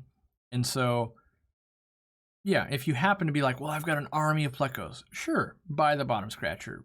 A little bit easier. Yeah, but most people, they have multiple types of fish. And it's already like a lot to ask for the average person, not a Preston John who's got a fish room, but like the average hobbyist to go, well, I want you to make this one, this one, this one, and this one to feed this week. It's mostly like just make one. Or what a lot of people do will buy 3 or 4 different ones and they'll rotate through them. But yeah, the amount of ingredient difference between a lot of them is there's not a ton, in my opinion. So for the most part, it's a lot of marketing, and you know the nerds, the real nerds of it will be like, hey, it's technically this one's got a different protein source. Yes, I get it. But if we're doing our well-rounded diet anyway, we're feeding a lot of different stuff. So, but yeah, I pretty much feed tons of community. That's my favorite. Silver tips compatible with angelfish? Yes. I fed it religiously to my fancy goldfish. You certainly can, Regina. You know, that's the goldfish crowd is a fanatical crowd. So I rarely fed it, you know, like trophius fish, like, oh, they can only eat spirulina. I bred them for many years, almost never fed them spirulina. And so, like, in my opinion, feeding the right amount of food is much more important to a goldfish than necessarily feeding gel food. Gel food is already hydrated. So, you know, a lot of people, they might feed, let's say, feed this much Repashy, right? The problem is if you feed that many pellets that aren't pre-soaked, they swell up to be this much. So if you can think ahead and go, well, I'll feed this much pellets, and it'll be the same as this much Repashy, right? So you kind of got to think forward on that. And new Aquarius, and when we look at aggregate data, here's the problem. Let's say you have 5 million people keeping fancy goldfish. Everyone who is having really good results just keeps having fancy goldfish, and they don't really talk a lot about it. The minute you have a problem, you hop on the forum and go, hey, I've got bloat, I've got swim bladder disease, I've got this, I've got that. And then people are going, what did you feed? What's going on? And then you get people that say like, oh, I'm only feeding Repashy food, and I've never had swim bladder disease. So therefore, that's the way to do it, right? And we get, if you've been in, let's say, the goldfish hobby for a while, you get these fads of different foods being the only good food. If you feed other stuff, that's known to bloat stuff. That's known to any food. If you feed way too much, leads to constipation and bloating and problems. And, you know, there's some that are a little bit more, you know, higher proteins tend to be that with fiber. There's some little bit stuff there, but yes, you know, Repashy is a great food. I feed it. In general, though, I prefer to feed pellets to my goldfish. They tend to be cleaner. I like that. It's not that I never do it. I give it to them as a treat. But even in general, I've never seen a difference when I've done tests of like, well, I'll feed them community versus the goldfish one. And so, for me, for instance, you know, if you're newer to the hobby, the goldfish one, Super Gold, never existed for many years. Many years we had to use Soylent Green or the community blend to feed the goldfish, and they did amazing. And then, yeah, now we have Super Gold, and it slightly better, you know, if we know goldfish, we think we do, but it's slightly better. But we went many years by doing the same way. And then it's like, well, let's rewind a few years before that when we never had Repashy food. Like, we still had people that keep great goldfish. So typically foods go in trends, right? You know, if you were watching the channel 2 years ago or a year, 18 months ago, I was all about Vibrobites. I still feed Vibrobites every single week. I still think Vibrobites is an amazing food. And if you're not feeding it, I think you're missing out. But just because I don't have it sitting on my desk, I'll end up talking about Extreme. But in my opinion, Vibrobites is an amazing food. And it is different than other stuff because it looks like the bloodworms, and a lot of fish will take to it. It's got the right shape. A lot of fish have small mouths, and it's long and skinny, and they can kind of swallow that, as opposed to pellets that are big and round, and they got to try to chew it down. I really, really do. And, you know, I've got goldfish right now eating Vibrobites. What did they eat today? So today they've eaten a turtle food I'm testing, and live baby brine shrimp. Yesterday they had extreme nano pellets and that turtle food again. Day before, everyone got vibrobites. Day before that, everyone got frozen spirulina brine shrimp and live baby brine. And in general, I don't see any difference with my fish feeding one food or another in terms of like having problems or anything. I always do a well-rounded diet. I try to make sure that I'm not overfeeding any one fish. The more goldfish you have, the harder that gets. You know, if I have 50 goldfish, how do I know that one didn't eat 8 out of 80% of the food, and the rest of them share the 20%? Right? Guppies typically don't have that problem as much. Same with tetras, and so people will see that I feed a lot of food. I also tend to keep very high levels of fish, and when you have a very high level of fish, you put food in, you'll watch it go away pretty quick, right? And when you have like 2 big goldfish and you put in 6 algae wafers, you might get one that ate 5 and one that got 1. So you can run into that where, and it can just happen sometimes where it only happens once. And so a lot of times when I feed fish, I'll actually stand there and be like, all right, here's like 4 pellets. And then like with African cichlids, for instance, so let's say Tropheus, right? Or more my yellow labs. There's 15 fish in there, and I'll put in like 6 pellets. Each one grabs 1. They kind of swim off a little bit, put in 6 more, grab more, put in a little more. That one grabbed 2.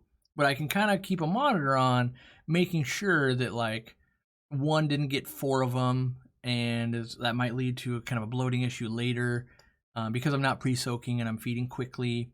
And so I think a lot of, if we spend time with the fish, you know, spending time with nature and making feeding a longer process, feeding multiple times a day. It's obviously different if you eat one giant meal or you take that same amount of food and you split it up over 4 meals on the day, right? It's obviously a different load on, you know, your whole digestion system when you do that. And so, yeah, I mean, Repashy is great in many ways. I've used it a ton. I really like it to overfeed fish. When I'm breeding Corridoras, I put a giant chunk in there and I just let them eat 24 hours. Eating, right? And then they have all that food source, and then they make babies. So it's useful for that. It's also useful for, I'm going to be out of town for a couple of days. Let me make Repashy. I'll put it in right before I go, put in some big pieces. As long as I've done that in the past before I go, I know my filtration can handle it. That might bring me, you know, a couple extra days of food to them, and I don't have to get a babysitter for the fish, right? So there's always going to be strategic things you can do. You know, freezing Repashy food is a good one. I like mixing, you know, if you got a bunch of extra duckweed and that kind of stuff, mixing that in, freezing it, and you can use that as kind of a diuretic. Lots of plant matter in there, and you got a fish that is getting bound up. Try to get them to eat some Repashy that's got, you know, extra water in it, so it's a little more runny, and then lots of duckweed in it. And while it's eating that, it's you know, super hydration. It's more like getting them to drink more, which, you know, fish don't really drink, but very loose matter is going to try to go through their digestion tract, where if the day before, if I did make a mistake and I got them way too much protein, I can now help try to get it through with vegetables, basically, is what it comes down to. Do fish stick to a favorite food or prefer variety? I think they prefer one food. They'll find a food they love and they just want to eat it all the time. But that's not what's healthy. It's like, if I eat tacos every day, I'm going to get a deficiency. If I only eat Reese's, I'm going to get a deficiency. And what I find is it's better to have a variety so that if you were to run out of a food, you can't get it. Or like one of the most common ones we run into at the store is that basically people will feed their Discus frozen bloodworms only. And then they got to go on vacation. I'm out of town for 2 weeks. I'm going to be in Hawaii. And then it's like, they want to try to put an auto feeder on their tank because they don't want to hire a fish babysitter. And it's like, but they don't eat dry food. They only have ever eaten bloodworms. And so by never getting them dry food, now they're in a rut. They got to hire someone to come and feed every day or every other day. And so a variety can pretty much only help you in terms of good fish keeping, in my opinion.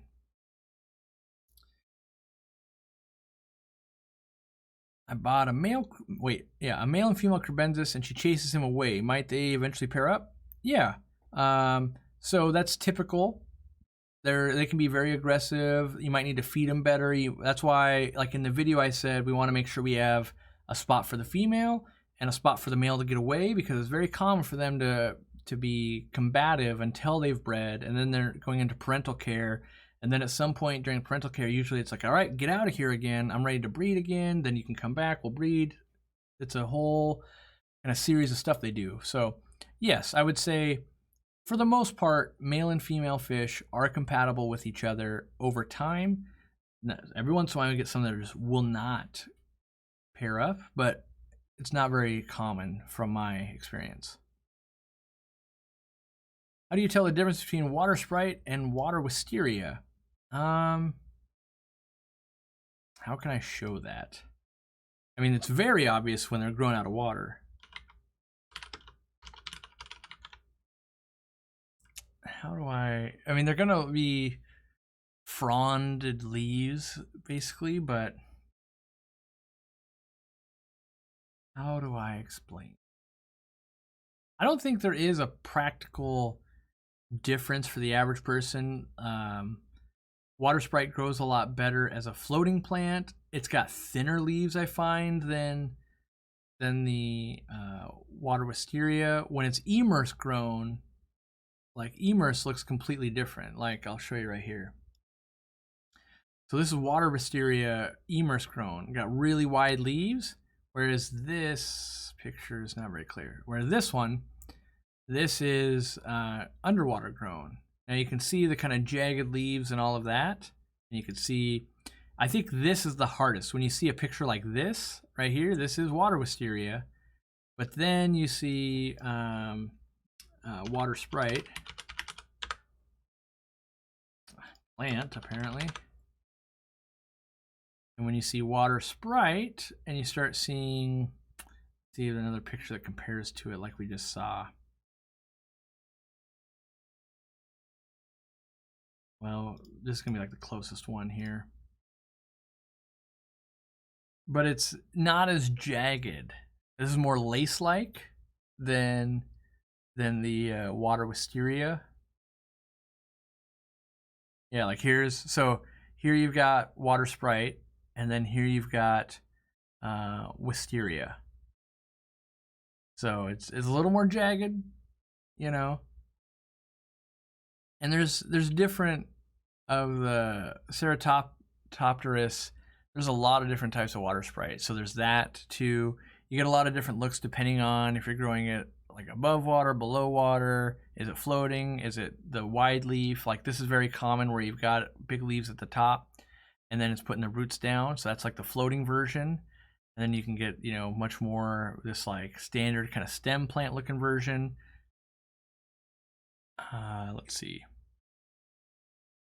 These are all new growth. So one good thing about water sprite is that like any little leaf can start to be new growth, which is nice. Yeah, that's it. When it gets high light, it's a lot more needly leafed. Well, here's our picture right here, actually. We're out of stock at the moment. Dang it. But yeah, it's a fun, they're both fun plants. Water wisteria, the only reason we don't really carry water wisteria, so here's another one, right? This is grown immerse, but you can get it like this in your aquarium too, where it's these big fat leaves on the top of the water. The water wisteria always, when it comes in immerse, it dies back pretty hard and people struggle with it. We used to sell a long time ago, but then we just had trouble with the customer service. Everyone would think we sold them the wrong plant. Everyone was like, that's the wrong one. It's not the wrong one, it's the right one. It's just immerse versus submerged grown. By the way, if you haven't subscribed yet, I know that 70% of everyone who watches our videos is not subscribed. We're looking to turn the tide. You've been following us for a bit, hit the subscribe button. Doesn't cost you anything. It's not a membership or anything like that. It just means that you'll be notified when we put new videos out, and you'll get notifications when we do more live streams, all that kind of stuff. And if you're watching the videos on Sundays, you leave a comment, hit that like button, and you're already subscribed, you can be drawn to be a winner of the giveaway. We give away 5 basically swag boxes every Sunday video we put out. And so yeah, make sure you're doing that. Even when we don't announce it. We don't always announce it, but just know on a Sunday video, leave a comment, leave a like, make sure you're subscribed. We'll pull 5 winners, and you know, we'll have fun. That's what we do. We like to send stuff out. Ooh, where did that go? Dang it. Oh, here it is. Wind and fire blew a lot of debris into my 20-gallon tubs. Should I water change it out, cut back on feeding, or stay the course? I've got CPDs, rice fish, and Endler fries I don't want to lose. What I would tell you is just test the water every 2 or 3 days. If it looks fine, it is fine. In nature, stuff falls in all the time. Now, is it way too much? Probably not. What we think is a lot, probably a little bit. We tend to be, overprotective of our little buddies, but test the water. If you got way too much blowing, you might see the water go a little too acidic, or maybe it's fine. But yeah, test. What is the best way to get Bobitis to grow roots from the clippings? I don't think there's really, I've found a good way. I mean, obviously you got the rhizome, and well, that's not true. If I put it right above substrate, it'll typically put tap roots down. If I put it on a piece of wood or something like that, it usually takes a little bit longer, but it's a very slow growing plant. So, check on it. Some plants you can watch grow each day. Bobitis is one where you're like, ooh, did it grow in the last 3 months? Like, ooh, look, yeah, put 3 inches on. So it's a slow but great plant.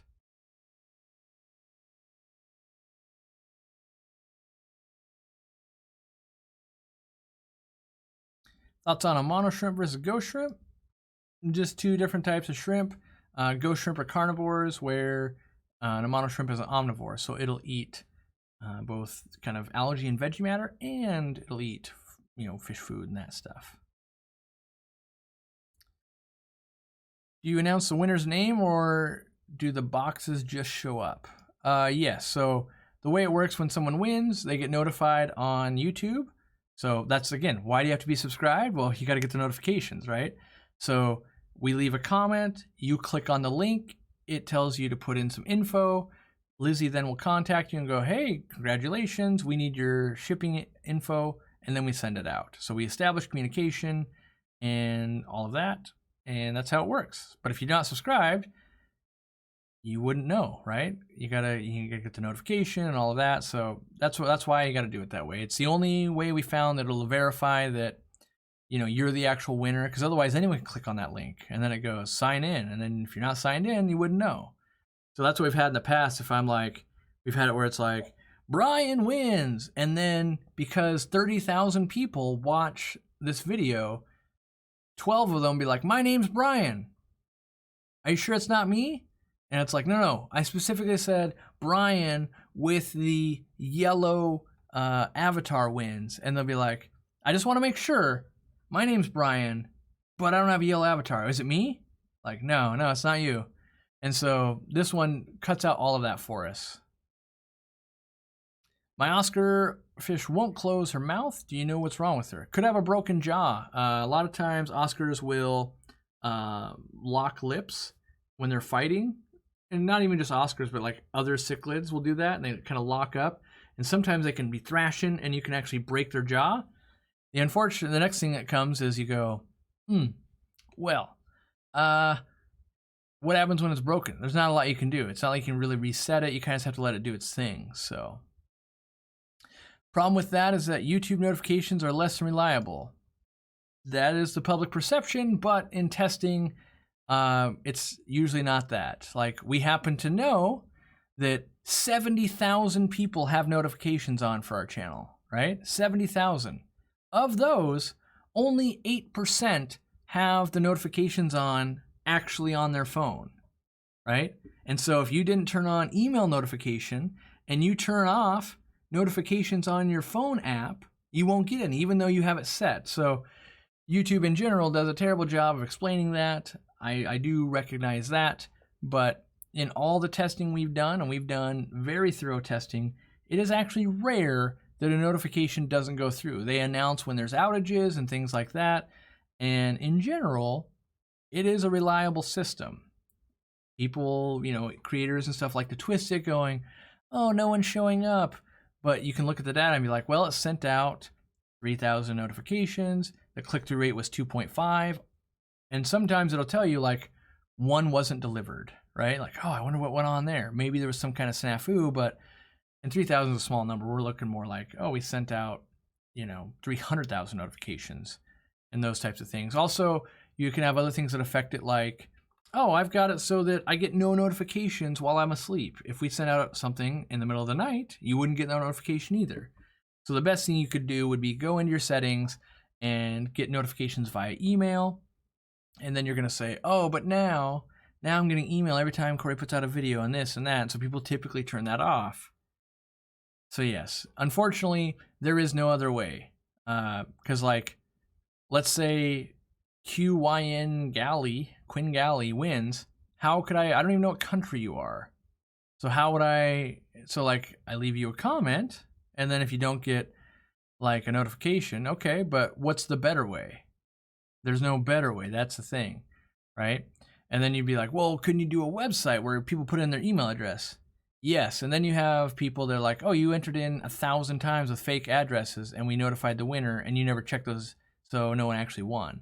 So no matter what, there's no perfect system, but I do believe the best system is the notification system through YouTube, because the people that want to stay in contact with us, we do it really easily. It's, people, I watch a lot of creators basically say like, oh, this isn't working. It's like, it's working. You just...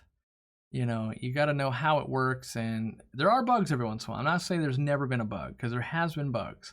But as a guy that is fully immersed in YouTube all day long and tracks and tests stuff, it does work. Stuff works really well for such a big system. I want to get 10 loaches. I know more or better. Can I get 8 clown loaches and 2 yo-yos, or they will not hang out with each other? Should I stick to 10 clowns? I really think you're better off getting 10 clowns. They will kind of cohabitate, but do know that like yo-yos are more aggressive than clown loaches. I get the whole I want to have a bunch of different types of loaches, and you can do that, but I would say, maybe get yourself 6 and 6 and not so much 8 and 2. Try to get some bigger groups. Oh, my phone's transparent. I guess I have kind of a greenish. Oh, it's only semi-transparent. I see. I wonder if I ever get stumped by questions. I do. There's definitely times where like Latin names on a fish, sometimes I won't know it, or someone will say, like the super pink killie, like, oh, well, I don't know what they're selling. And then I eventually, I get it. But no, I don't know everything by any means. And I try very hard to steer the conversation. Let's talk about community tanks, business, plants, stuff that I'm in the wheelhouse. Like, if you want to talk about how to fix a car, crickets on this side. You take it to a mechanic, and then you hope they're fixing it right for you. I don't know anything about cars, pretty much. So I try to, talk about what I know. Let's see. I've arranged it so that I don't get emails, but I get all YouTube notifications at 6 p.m. when I'm settling in for the night. So I have sort of a watch queue. Interesting. I didn't know that you could set when you want to get your notifications. That might be, maybe I'll have Jimmy make like a handy tutorial on how to actually optimize YouTube notifications, because it's tricky. I mean, they provide us all the data because they know that the perception is YouTube's not doing its job, and that's why they put out metrics showing us how they're actually doing the job.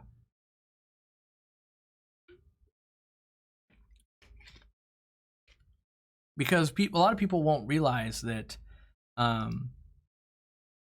there's settings that you set. So when you click the bell itself, let's see if I can pull this up. Oh, I'm not gonna be logged in though. Let's see if it'll let me do it.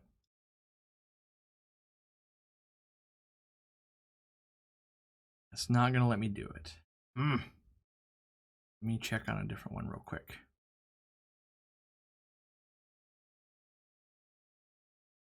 I know this is great content, right? Gotta find someone I'm not subscribed to. This rap video, why not? Subscribe. Yes, so, like, even when you click, so everyone that's subscribed right now, do this with me, right? I'm on a desktop, but do know this. You click the subscribe button, right? And then I'm gonna put it on screen here. You see when it's gonna click the bell icon? Most people think that means they're gonna get all the notifications. No, that's not how it works. When you click on the bell, you're gonna see all, personalized, and none. It defaults to personalized, right? So what that means is if YouTube knows you go to work basically from 9 a.m. to 5 p.m. and you never enter or you never click on notifications, it's not gonna send it to you because it already knows the last 12 times from other creators and all kinds of stuff, you never click on it. We're not gonna send them that anymore. We're personalizing it, right? If you do click all, it will come through. Now, it's only gonna come through if you actually have it turned on your phone or you have it set to send you emails, right? You gotta go into your YouTube account settings to do that. But in general, the more, so we're going down the rabbit hole and I hate going down the YouTube rabbit hole because we talk about fish, but this is good insight for all of you. Well, thank Brent Harris for subscribing.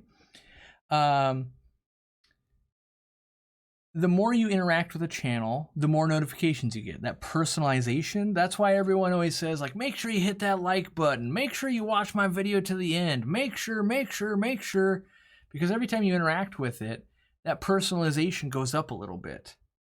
And really, if you just clicked all, you get them all. The problem is, like yesterday, I uploaded, a bunch of stuff to the community page. And you might find that annoying, right? Let me see if I can show that. Go right here. Let me go to community. So like yesterday I posted, I guess it wasn't yesterday, it was 2 days ago. I posted 3 things in the same day. And some people might be like, oh, that's too many notifications. And so that's what happens is YouTube is very smart and they learn, right? So YouTube, let me go to the website here. Like here, this is the new fish room. It's on the community page. I post on the community page almost every day. This is part of the new fish room we're building out, right? And so you get a notification when this goes out. And you'd get a notification when I sent this video out about Gianne and one about the Ammonia gracilis. But what YouTube learns is like, okay, when you shared this one 3 days ago, you didn't click on it. When this one got shared 3 days ago, you didn't click on that. Now I'm not gonna show you this one. And then I'm not gonna show you this one. I will show you this one. And then you do click on that one. All right, now it personalizes it. Okay, let's show them some more. So it learns. If you stop watching a channel, it will stop showing you stuff. The more, like if you come here and you're like, oh, I'm gonna click the like button. Right? Ugh. So you click the like button and then you can leave a comment and you do other things. It's going to give you more engagement, right? So that's how you get it to be where you're going to get all the notifications, unless you just click that notification where it says, give me all notifications. That's how you do it. All right, back to fishy questions, but that's how you can get more notifications that you want to get. Where'd my chat go? It like disappeared. Right here, found it. All right. Any suggestions on how I can get my red melon sword to grow taller? Sometimes giving it less light, so it has to like stretch and get the light, is one way to do it. But melon swords in general kind of stay a little bit short. That's kind of one of their features. So maybe switch it up to get like a red ocelot sword or a red flame sword. Red flame swords get nice and big. All right. Is having 3 auto sinkless, 2 coolie loaches, and a betta in a 10-gallon too small? Let me think. 3 autos, 2 coolies, and a betta? No, I don't think, like in terms of fish, I don't think that's a problem. The 3 autos, it's gonna be hard to keep enough algae and stuff going on in there. They are a social fish. You run into that conundrum of like, they like to be in a school, but they're really finicky at eating and really like algae, and 3 of them, there's probably not enough algae, so you go, am I better to keep 1? Or am I better to try and keep 3 to keep them happier? But the food's an issue, so you end up struggling with that balance. That's why a bigger tank, if you had a 20 or 30, 3 auto sinkless, a lot easier to kind of keep going. Welcome, Furloughs Aquatics. Can't get my red flame sword to grow? Oof. Lots of root tabs. Make sure you don't have a bristle nose or another type of pleco in there that'll eat on it, and some decent light. You should be good to go. All right. Checking in on the NERM count. Up to 1908 NERMs. Not bad. Could take some more NERMs though. More NERMs the better.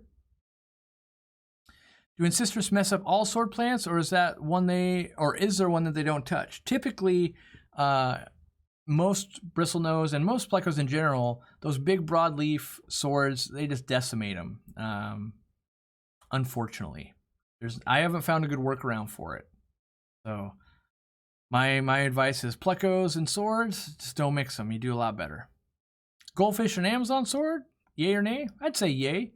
Especially if you do it in like the easy planter, so they can't dig it up too easy. Once it gets that root base really going, it'll be no problem. But a lot of times goldfish will just kind of pick down there and it'll eventually like, whoop, oh, it's floating.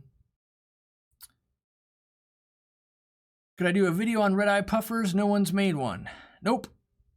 There's, puffer people are just like goldfish people, like betta people. You get the whole puffer police on you. And it's already hard enough to identify like the 5 different types of red-eyed puffer, and then getting footage of it and even getting them in is difficult. And yeah, so probably not. It's one of those, it's a niche thing that can only really rub me the wrong way. And yeah, they're not even easy to get a hold of, and I don't have a ton of experience. Like at any one time, we're lucky to have 1 or 2 red-eye puffers in the store in a 3-month span. And so we don't really get to, like, I haven't been keeping them, I haven't bred them, and I don't want to be the one that like, well, here's what I read and what I think, and instead I'll let someone else, if they want to go down that rabbit hole and become the red-eyed puffer master, by all means. That unfortunately isn't me though. It could be me someday, but right now I don't have that knowledge base to, break out all of them differently in a meaningful way, keep it entertaining, and educate people, and then what leads to is like, well, where do I get one? Yeah, they're really hard to get a hold of. And, well, how do I know my store will identify it correctly? They won't. How do I know the wholesaler will? They won't. How do I know when I buy 10 of them they're the same? Usually they're not. Usually it's like a mix of them.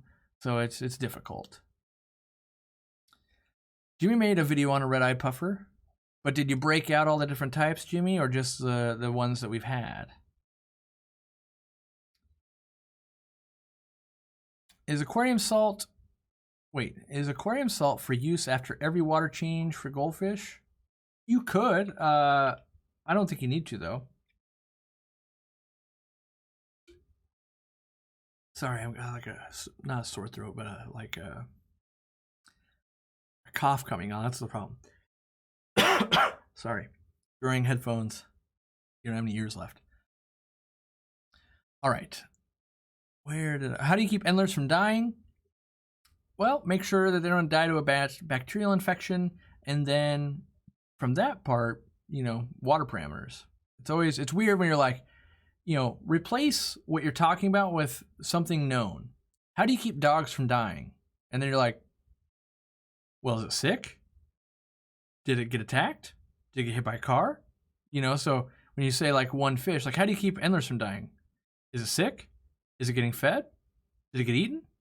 What else happened? So you need more parameters outside of how do you keep them alive when dealing with, if you said like, how do you keep a dog alive after it gets hit by a car? Like, oof, yeah, probably a lot of broken bones. Get them to the vet as fast as you can. Have them, do blood work and x-rays, and you can actually develop a plan. But without the extra parameters, it's like, take care of them well, maybe? All my fish have fin rot. No matter how much I treat them with aquarium salt and Melifix, they still don't get better. What should I do? My advice would be looking at the environmental factors. Look at the water parameters, look at the heat. Ditch the Melifix. In my opinion, doesn't do anything. With aquarium salt, are you dosing enough? If it's like 1 per 5 gallons, 1 tablespoon per 5 gallons, it's not high enough to actually kill the stuff off. Read our articles on salt or our video on salt on how to use it. But start with water parameters. When you have 2 things, how did the thing get sick? And then, how are we going to get it unsick?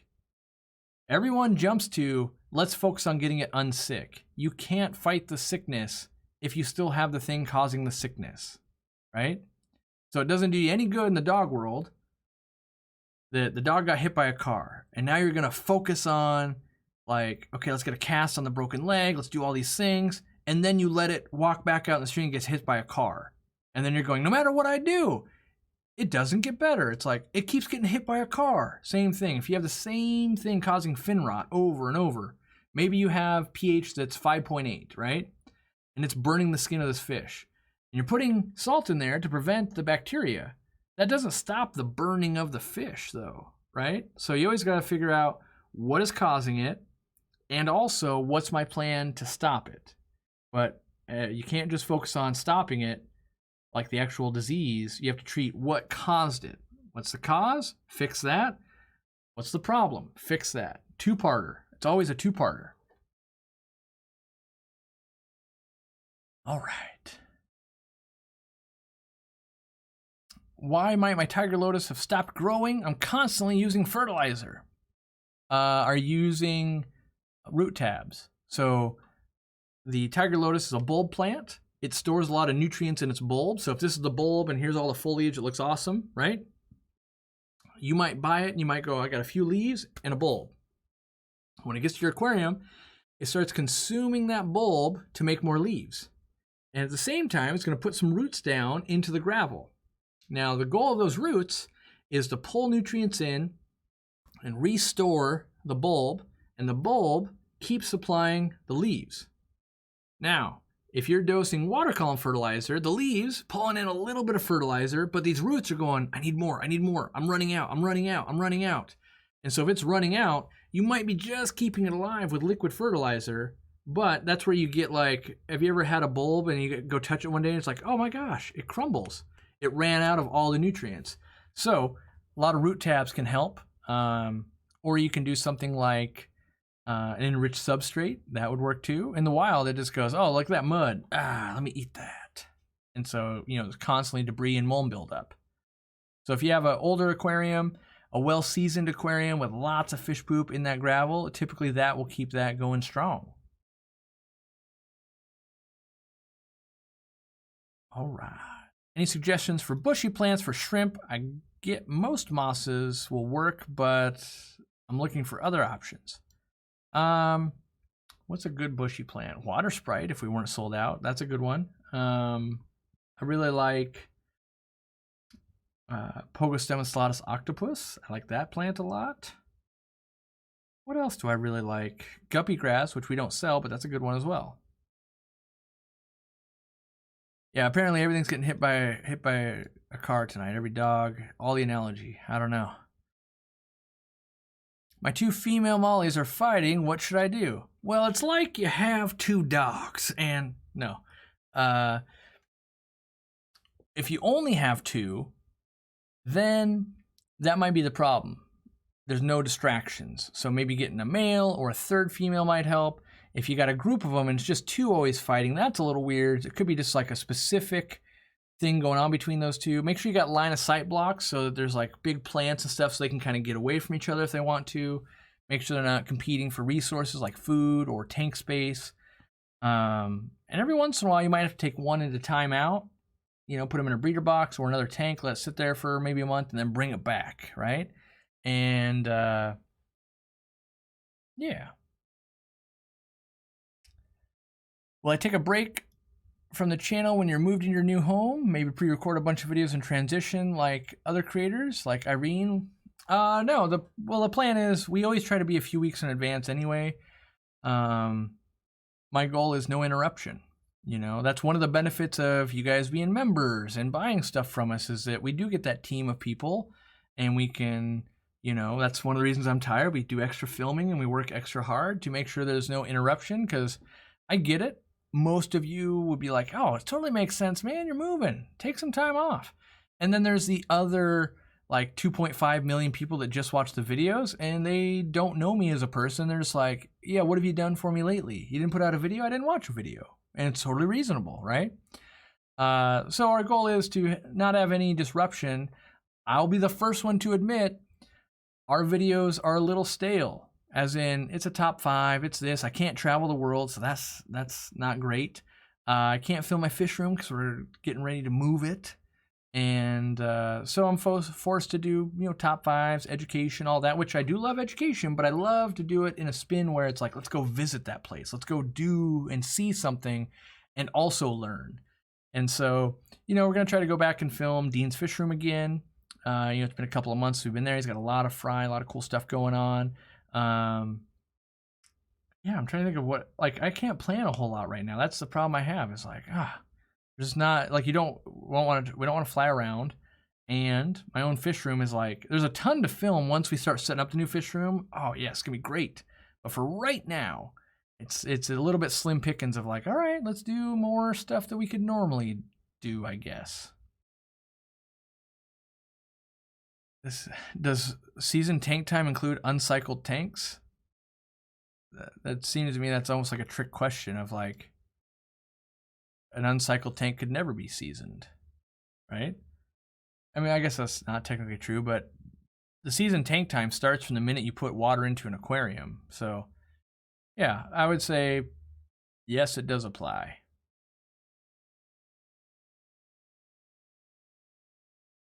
How do I get rid of duckweed? It's a thick mat over my whole 110-gallon planet tank. Well, that's a video I should actually... Oh, that is a video. Jimmy, if you're still watching, I was meaning to do this video. I've been using the goldfish that we bred in the 800-gallon, the babies. I've been using them to systematically rid my totes of duckweed. We're down to just 3 totes that have duckweed in it. And today, Robert was over and he was getting fish. So spoiler alert, there's new fish at the store: panda guppies, blue Silverado Endlers, and Vienna guppies. But with the blue pandas, I had goldfish because they had just finally finished eating off all of the duckweed. It took them 3 weeks or so. And then I wanted to show, yes, I'm sure they ate some babies, but there's still tons of babies. And now we're duckweed free. I moved the goldfish to a new tote, problem solved. And maybe you would do that and you take those goldfish back to your local aquarium store, right?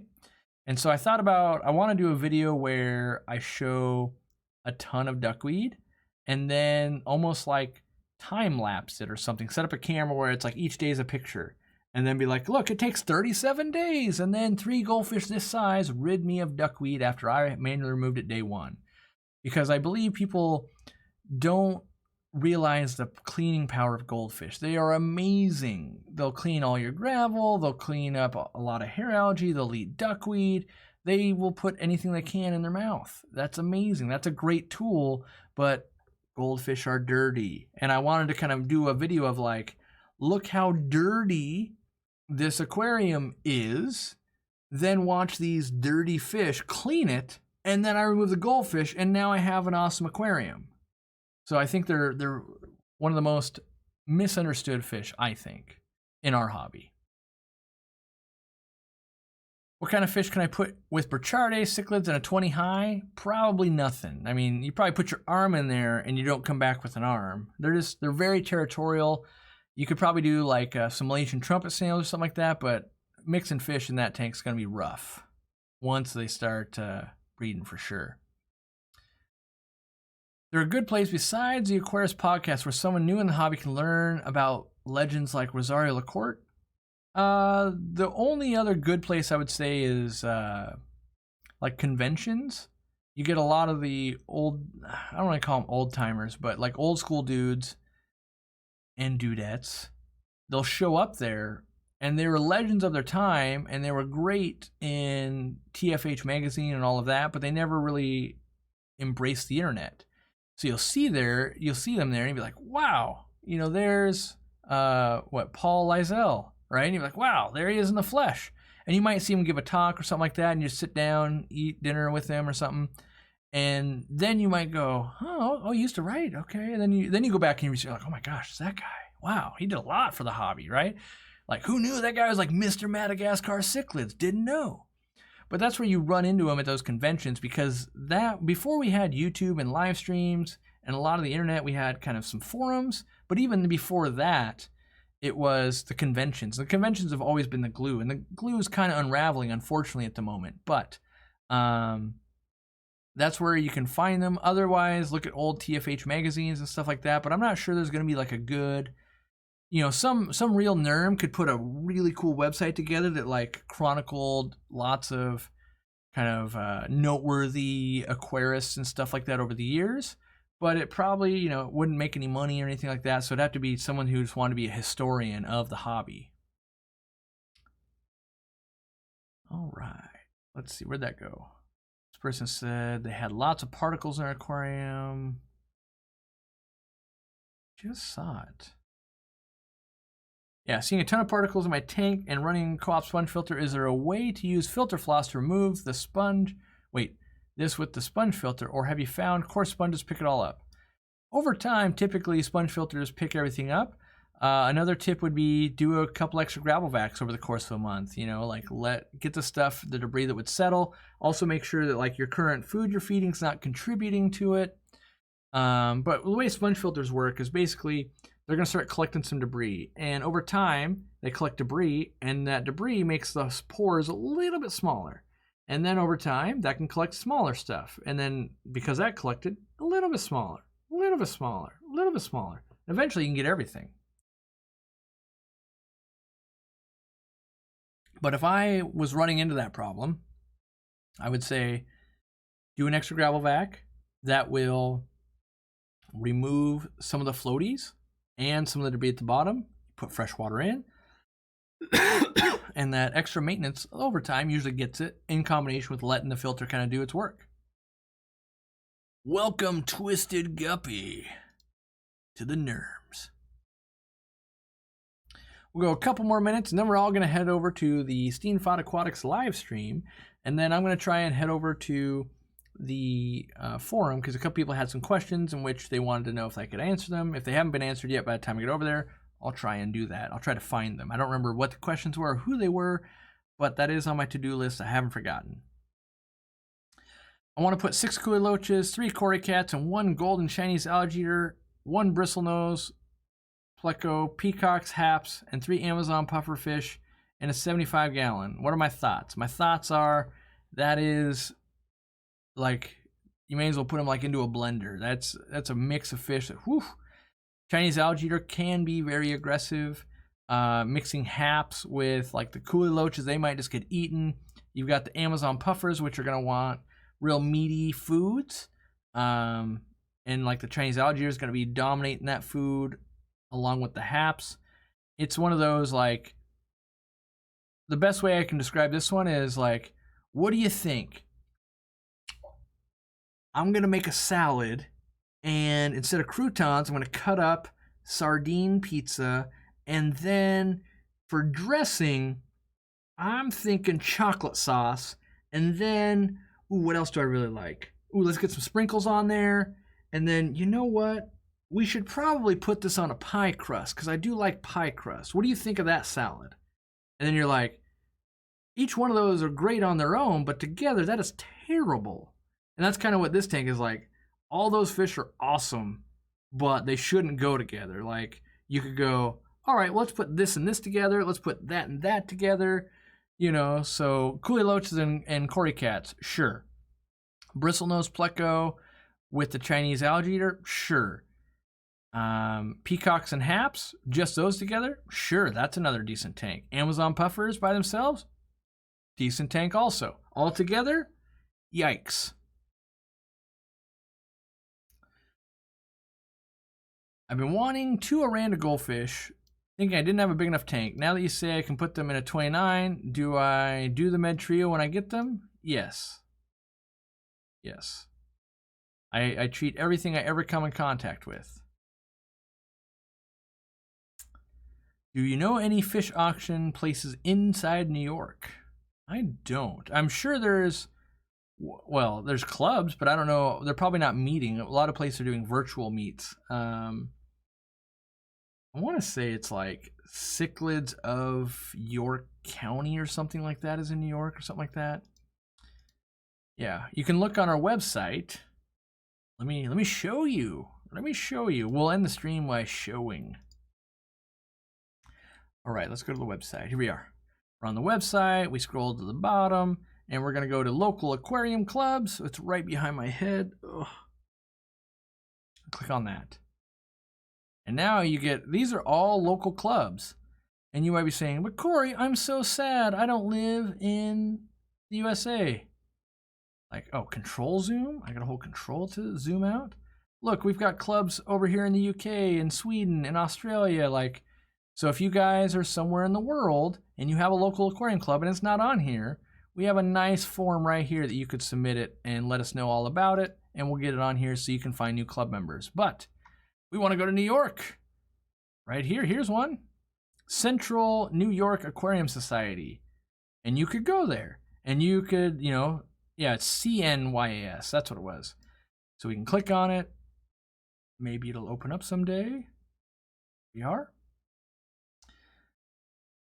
Now, we've got, yep, so the 42nd annual fish auction, unfortunately, has been postponed. Right? So due to COVID, so, but that's where you'd have a local one, and it would have been on, looks like April 25th, so it was a while ago. But you could look on here, and you might see, let's see, so they have a HAP program, a BAT program, so that's breeding fish. They probably have, usually they have something where it's like, what's coming up?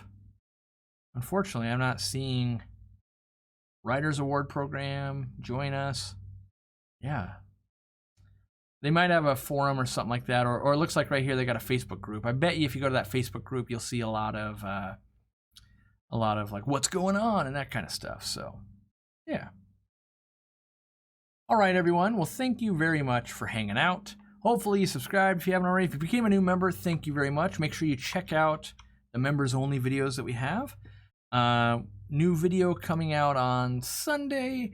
On the More Aquarium Co-op channel, we have a video coming out each Friday. Saturday will be a special live stream for Halloween, starting at 5 p.m. Pacific time. If you need any kind of aquarium goods, we appreciate it if you buy from us. We only ship to the United States. We try hard to keep everything in stock. Plants have been a little hairy lately, as in we buy as many as we can get. COVID's impact on flights has made it harder and harder, but rest assured, we will buy every plant available to us every week. We get them restocked basically Tuesdays, Wednesdays, Thursdays, and Fridays. We get plant shipments from all around the world and all around the country, arriving as many times as possible. So yeah, buy what you need, hopefully from us. And we're going to go over to the Steenfod Aquatics live stream. Hashtag NERM, let them know I sent you. I'm going to check out the forum, and then I'll be hanging out there eating some dinner. So thank you, guys. See you in a few more days for another live stream, and have a great night.